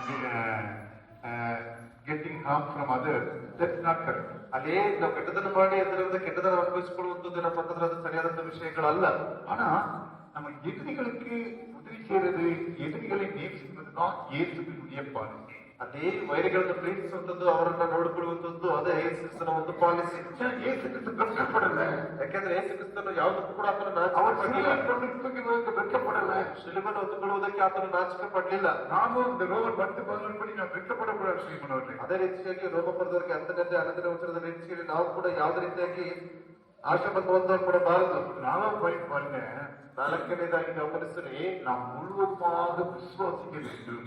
ಅಲ್ಲಿ ಎಲ್ಲರನ್ನ ನಂಬುವಂತವರಿಗೆ ರಕ್ಷಕರು ಸಿಗಲ್ಪಡುತ್ತದೆ. விசுவாசம் என்ன? ನಂಬಿಕೆ ಅಂದ್ರೆ ಏನು? நிறைய நேரங்கள் விசுவாசத்துக்கும் நம்பிக்கைக்கும் நமக்கு தமிழ்ல நம்பிக்கை சொல்லுவோம், அதுக்கும் வித்தியாசம் தெரியாம இருக்கும். ಅಲ್ಲಿ ನಂಬಿಕೆ ಮತ್ತು ವಿಶ್ವಾಸಕ್ಕೆ ಎರಡು ವಿಧವಾಗಿರ್ತಕ್ಕಂಥದ್ದು ಕಾರ್ಯಗಳನ್ನು ನೋಡ್ತೀವಿ. விசுவாசம்னா 100% ஒரு ஆள் மேல நம்புறது. ವಿಶ್ವಾಸ ಎಂಬುದಾಗಿ ಹೇಳುವಾಗ 100ಕ್ಕೆ 100ರಷ್ಟು ಅವರ ಮೇಲೆ ನಂಬುವಂಥದ್ದು, ವಿಶ್ವಾಸವನ್ನು ಇರುವಂಥದ್ದು. நம்பிக்கைன்னா அப்படி இல்லை, கொஞ்சம் நம்ம வேற வழியில எல்லாரும் சேர்ந்து நம்ம அவங்க மேல நம்பிக்கை வச்சுக்குவோம். ಅಲ್ಲಿ ನಂಬಿಕೆ ಎಂಬುದಾಗಿ ಹೇಳುವಾಗ ಅವರ ಮೇಲೆ ನಂಬಿಕೆ ಅಂತಂದ್ರೆ ಸ್ವಲ್ಪ ಅವರ ಮೇಲೆ ನಂಬಿಕೆ ಇದೆ, ಸ್ವಲ್ಪ ನಂಬಿಕೆ ಇಲ್ಲ. பஸ் டிரைவர் மேல நம்பிக்கை இருக்கிறதுனால பஸ் நம்ம டிராவல் பண்ணுறோம். ಬಸ್ ಡ್ರೈವರ್ ಮೇಲೆ ನಂಬಿಕೆ ಇರೋದು ಕಾರಣದಿಂದಾಗಿ ಬಸ್ ನಲ್ಲಿ ಪ್ರಯಾಣ ಮಾಡ್ತೀವಿ. ஆனா விசுவாசம் அப்படி இல்லை. ವಿಶ್ವಾಸ ಇರ್ತಕ್ಕಂಥದ್ದು ಆ ರೀತಿಯಾಗಿ ಅಲ್ಲ. எப்படிப்பட்ட விசுவாசம் வைக்கணும்னா நீங்களும் நானும், அவர் வந்து எனக்காக யாவையும் செய்து முடிப்பார் அப்படின்னு ஒரு விசுவாசம் வைக்கணும். ನೀವು ನಂಬಿಕೆ ನಡಬೇಕು ಯಾವ ರೀತಿಯಾಗಿ ಅಂತಂದ್ರೆ ಯೇಸು ಕ್ರಿಸ್ತನು ನನಗಾಗಿ ಎಲ್ಲವನ್ನು ಮಾಡಿ ಮುಗಿಸುತ್ತಾನೆ ಎಂಬುದಾಗಿ. நான் இந்த வசனத்தை விசுவாசிக்கிறேன், ನಾನು ಈ ಒಂದು ವಾಕ್ಯವನ್ನು ನಂಬುತ್ತೇನೆ. நீ காலையில ஆண்டவர் சமத்துல காத்திருக்கும்போது ஆண்டவர் என்று 1 யோவான் ஒரு 2வது அதிகாரத்துல 5வது அதிகாரத்தை படிச்சுட்டே இருக்கும்போது ஒரு வசனம் எனக்கு ரொம்ப காலையிலே என்னுடைய ஆண்டவர் பேசினது. ಇವತ್ತಿನ ದಿವಸದಲ್ಲಿ ಮುಂಜಾನೆ ಧ್ಯಾನಿಸುವಂತ ಸಂದರ್ಭದಲ್ಲಿ 1 ಯೋಹಾನ 2ರಿಂದ ಅಲ್ಲಿ ಗಮನಿಸುವಾಗ ದೇವರು ಕೆಲ ವಿಷಯಗಳ ಮೂಲಕವಾಗಿ ತುಂಬಾ ಮಾತನಾಡಿಕೊಂಡ್ರು. 1 யோவான்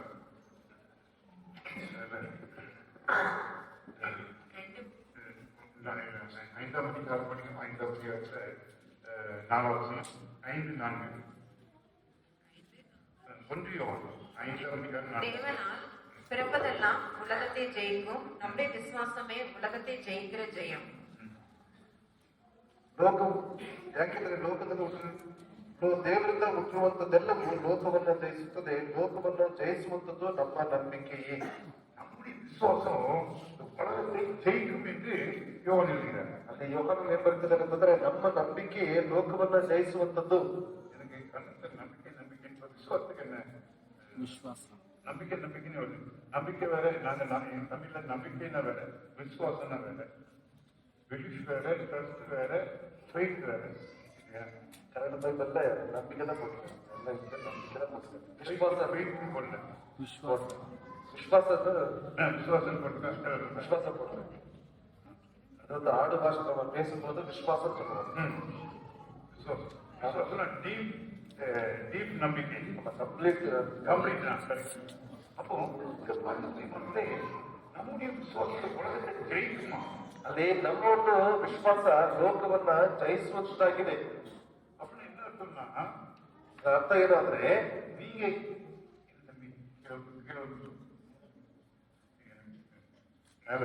மேல ரைட்டு, ஓகே. பாருங்க, இதெல்லாம் இப்போ லேட்டஸ்ட். எனக்கு கஷ்டப்பட்டு கூட இருக்கு, வேற வழி இல்லை. அப்படி விசுவாசம் உலகத்தை ஜெயிக்கும் ஜெயம்.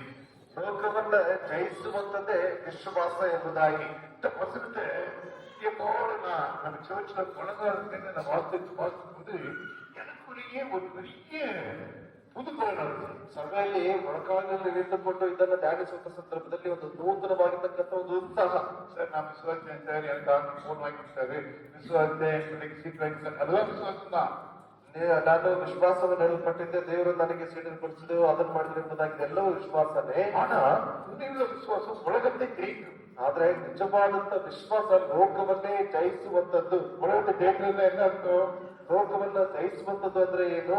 இயேசுவை போல உள்ள ஒரு விசுவாசம், ಯೇಸುವಿನ ರೀತಿಯಲ್ಲಿ ಇರತಕ್ಕಂಥ ಒಂದು ವಿಶ್ವಾಸ. இயேசுவை தன்னுடைய சிலுவை பாடுகளினால் இந்த உலகத்தை ஜெயித்தார். ಅಲ್ಲೇ ಯೇಸು ಕ್ರಿಸ್ತನ ಒಂದು ಶಿಲುಬೆಯಲ್ಲಿ ಆತನ ಒಂದು ಮರಣದ ಮೂಲಕವಾಗಿ ಲೋಕವನ್ನು ಜಯಿಸಲ್ಪಟ್ಟಿದ್ದಾರೆ. அவருடைய உயிர்த்தெழுதலினால் சிலுவையை ஜெயித்தார். ಆತನ ಒಂದು ಮರಣದ ಪುನರುತ್ಥಾನದ ಮೂಲಕವಾಗಿ ಆ ಒಂದು ಶಿಲುಬೆಯನ್ನು ಜಯಿಸಲ್ಪಟ್ಟಿದ್ದಾರೆ. இந்த நேற்று ஒரு நாடகம் போட்டாங்க. நாடகத்துல சூரியன் 40 பெருசு இருக்குது, காத்து 40 இருக்குது, தண்ணி 40 இருக்குது, சாவு கூட 40 இருக்குது. ஆனா ஏசுக்கு தெரிஞ்சுட்டாரு, எல்லாத்த விட சாவை விட உயிர்த்தெழுதல் தான் பெருசு. ஏசு செயல காட்டுறாரு. ಅದೇ ಯೇಸು ಕ್ರಿಸ್ತನ ಅಲ್ಲಿ ನೋಡ್ತೀವಿ. ನಿನ್ನೆ ದಿವಸದಲ್ಲಿ ಒಂದು ನಾಟಕದ ಮೂಲಕವಾಗಿ ನಾವು ನೋಡಲ್ಪಟ್ಟಿದ್ದೇನಪ್ಪ ಅಂತಂದ್ರೆ, ಗಾಳಿ ನಾನೇ ಶ್ರೇಷ್ಠ, ಬಿರುಗಾಳಿ ನಾನೇ ಶ್ರೇಷ್ಠ, ಬೆಂಕಿ ನಾನೇ ಶ್ರೇಷ್ಠ ಎಂಬುದಾಗಿ, ಮರಣವೂ ಕೂಡ ನಾನೇ ಶ್ರೇಷ್ಠ ಎಂಬುದಾಗಿ. ಆದ್ರೆ ದೇವರು ತನ್ನ ಕಾರ್ಯಗಳ ಮೂಲಕವಾಗಿ ಯಾರು ಶ್ರೇಷ್ಠ, ಯಾರು ಹೆಚ್ಚಿನವನು ಎಂಬುದಾಗಿ ತೋರಿಸಿಕೊಡ್ತಾ ಇದ್ದಾರೆ. இந்த உலகத்துல நல்ல கிறிஸ்தவன் இயேசு கிறிஸ்துவன் முழு விசுவாசம் வைப்பான். அவனுக்கு என்ன கிடைக்கும் தெரியுமா? கடைசி பாயிண்ட் நான் சொல்லி முடிக்கிறேன். நித்திய ஜீவன் தேவன் கொடுப்பார். ಅಲ್ಲೇ ಯೇಸು ಕ್ರಿಸ್ತನ ಮೇಲೆ ನಂಬಿಕೆ ಇಡುವಂತವನಿಗೆ ಕೊನೆಯದಾಗಿ ಅವನಿಗೆ ಏನು ಸಿಗ್ತದೆ ಎಂಬುದಾಗಿ ಗಮನಿಸುತ್ತಾದ್ರೆ, ನಿತ್ಯ ಜೀವ ಆತನಿಗೆ ಏನು ಸಿಗುವಂತದ್ದಾಗಿದೆ, ಅದು ಶಾಶ್ವತವಾಗಿರುವಂತದ್ದು. நித்திய ஜீவனை தேவன், ನಿತ್ಯ ಜೀವವನ್ನ ದೇವರು ಕೊಡುವಂತವನಾಗಿದ್ದಾನೆ. நீங்களும் நான் இங்க வந்து இவ்வளவு நேரத்தை செலவு பண்ணிட்டு எந்த பாட்டு பாட்டு அப்படின்னு பண்ணுங்க. ಯಾಕೆ ನಾನು ಅವುಗಳು ಇಷ್ಟು ಸಮಯವನ್ನು ವ್ಯಯ ಮಾಡಿ ಬಂದ್ಬಿಟ್ಟು ಹಾಡುಗಳನ್ನ ಆಡಿ ಇಷ್ಟೇ ಸಮಯ ವ್ಯಯ ಮಾಡ್ತಾ ಇದ್ದೀವಿ? ಅದು ಏನು ಸಾಕು. நம்ம இந்த உலகத்தை வாழ்ந்தோம், நமக்கு ஜீவன் இருந்தோம், சத்த வரைக்கும் நமக்கு ஜீவன் இருக்கும். ಅದೇ ಈ ಲೋಕದಲ್ಲಿ ಇರುವಾಗ ನಮಗೆ ಜೀವನದಲ್ಲಿ ಸತ್ತ ನಂತರದಲ್ಲೂ ಕೂಡ ಏನಪ್ಪ ಅಂದ್ರೆ ನಮಗೆ ಜೀವ ಇರುವಂತದ್ದಾಗಿರ್ತದೆ. நீங்க உண்மையாகவே இயேசு விசுவாசிக்கும் போது, ನಿಜವಾಗಿಯೂ ನೀವು ಯೇಸು ಕ್ರಿಸ್ತನ ಮೇಲೆ ನಂಬಿಕೆಗಳು ಕೊಡುವಾಗ, உண்மையாகவே தேவன் உங்களை உபயோகப்படுத்தப்படும் போது, ನಿಜವಾಗಿಯೂ ದೇವರು ನಿಮ್ಮನ್ನ ಅದನ್ನು ಉಪಯೋಗಿಸಲ್ಪಡುವಂತ ಸಮಯದಲ್ಲಿ நமக்கு நித்திய ஜீவன் நமக்கு வரும். ನಾವು ನಿತ್ಯ ಜೀವವನ್ನ ಹೊಂದಿಕೊಳ್ಳುವಂತರಾಗಿದ್ದೇವೆ. உலகத்தில் ಸ್ವಲ್ಪ நாட்கள் நம்ம இதுக்கு வர முடியுமா? ಈ ಜೀವನದಲ್ಲಿ ಈ ಲೋಕದಲ್ಲಿ ಸ್ವಲ್ಪ ದಿವಸಗಳವರೆಗೆ ನಾವು ಇರೋದಕ್ಕಿದ್ದೇವೆ. இந்த கொஞ்ச நாட்கள்ல நம்ம வந்து ஆட்டம் சம்பந்த கடைசி நாள்ல போய் கை கட்டி நிக்கணும். ಈ ಸ್ವಲ್ಪ ದಿವಸಗಳಲ್ಲಿ ದೇವರ ಸಮ್ಮುಖದಲ್ಲಿ ನಾವೇನ್ ಮಾಡ್ಬೇಕು ಅಂತಂದ್ರೆ ಕೈಗಳನ್ನ ಹಾಕೊಂಡು ஜீவ புஸ்தகத்துல நம்ம பேர் எழுதப்பட்டிருக்க வேண்டும். ಆ ಜೀವ ಪುಸ್ತಕದಲ್ಲಿ ನಮ್ಮ ಹೆಸರುಗಳು ಬರೆಯಲ್ಪಟ್ಟಿರ್ತದೆ. கடைசி அதிகாரம் என்ன சொல்லுதுன்னா, அங்க நீங்க நம்ம செஞ்ச நன்மைக்கு நன்மை செய்தவங்க நன்மைக்கு அவர் நம்முடைய கிரியைக்கு ஏற்ப அங்கு விசாரணை செய்யப்படும். ಅಲ್ಲಿ ಏನು ಮಾಡಿದಂತ ಒಂದು ಕ್ರಿಯೆಗಳ ಮೂಲಕವಾಗಿ ಅಲ್ಲಿ ಏನಾಗ್ತದೆ ಅಂತಂದ್ರೆ ಆ ಒಂದು ವಿಚಾರಣೆಯನ್ನ ದೇವರು ಅಲ್ಲಿ ನ್ಯಾಯ ತೀರ್ಪು ಮಾಡ್ತಾರೆ. இந்த கிறிஸ்துமஸ் நாட்கள்ல அதிகமாக நம்மை தேவன் உபயோகப்படுத்தணும், நான் நிறைய கிரியை செய்யணும், இன்னும் நல்ல காரியங்கள் செய்யணும் ஆசைப்படுவோம். கர்த்தர் ஒவ்வொரு முறையும் ஆசைப்படுவோம். ಕ್ರಿಸ್ಮಸ್ ದಿವಸಗಳಲ್ಲಿ ಅಧಿಕವಾಗಿ ನಾವು ದೇವರ ಸಹಾಯಗಳನ್ನು ಮಾಡುವಂಥದ್ದು, ಅಧಿಕವಾಗಿ ಈ ವಿಷಯಗಳನ್ನು ನಡೆಸಿಕೊಳ್ಳುತ್ತದೆ ಎಂಬುದಾಗಿ ಮಾಡುವಾಗ ದೇವರು ನಮಗೆ ಸಹಾಯ ಮಾಡುವಂತವನಾಗಿದ್ದಾನೆ. ஏன்னா நமக்கு வருஷம் முழுவதும் இருந்தாலும் இந்த வாரம் ரொம்ப முக்கியமான வாரம் நம்ம வாழ்க்கை. ವರ್ಷ ಪೂರ್ತಿದ್ರು ಕೂಡ ಈ ಒಂದು ವಾರ ತುಂಬಾ ಮುಖ್ಯವಾದಂತ ಒಂದು ವಾರವಾಗಿರ್ತದೆ. நான் முதல்ல சொன்னது போல இந்த நாள் தேவன் கொடுத்த நாள், இந்த நாளை உபயோகமாக கர்த்தர் ஒவ்வொருவரையும் ஆசீர்வதிப்பார். ನಾನು ಮೊದಲಿನ ರೀತಿಯಲ್ಲಿ ಈ ಒಂದು ದಿವಸ ದೇವರು ಕೊಡ್ತಕ್ಕಂಥ ಶ್ರೇಷ್ಠವಾದಂತ ದಿವಸ. ಈ ಒಂದು ದಿವಸದಲ್ಲಿ ನಾವು ದೇವರಲ್ಲಿ ಉಲ್ಲಾಸವಾಗಿರೋಣ. நாம் ஜெபிக்கலாம். ಪ್ರಾರ್ಥನೆ ಮಾಡಿಕೊಳ್ಳೋಣ. அன்புள்ள ஆண்டவரே, இந்த நாளில் கூட கர்த்தாவே இயேசு கிறிஸ்துவை எங்களுக்கு சொந்தப்படுத்திக் கொடுத்தீர், எங்கள் சர்ச்சை சொந்தப்படுத்திக் கொடுத்தீர். இன்னும் ஆண்டவரே எங்களுக்கு உதவி செய்வதில்லை கர்த்தாவே. ஆண்டவரே எங்கள் வழிகளை திறந்து வைத்திருக்கிறீர்கள் கர்த்தாவே. என்ற நிமிடத்தில் கூட கர்த்தாவே 50 உதவிகள் எல்லாம் வரத்தக்கதாக அவர்களையும் என்னோடு கூட சந்தோஷப்படுத்த நம்ம மற்றவர்கள் பேர்பட ஒவ்வொரு நாள் படிக்கிறோம். ஏன் தாய் செய்யும் ஏன் கேட்க ஆமாம்.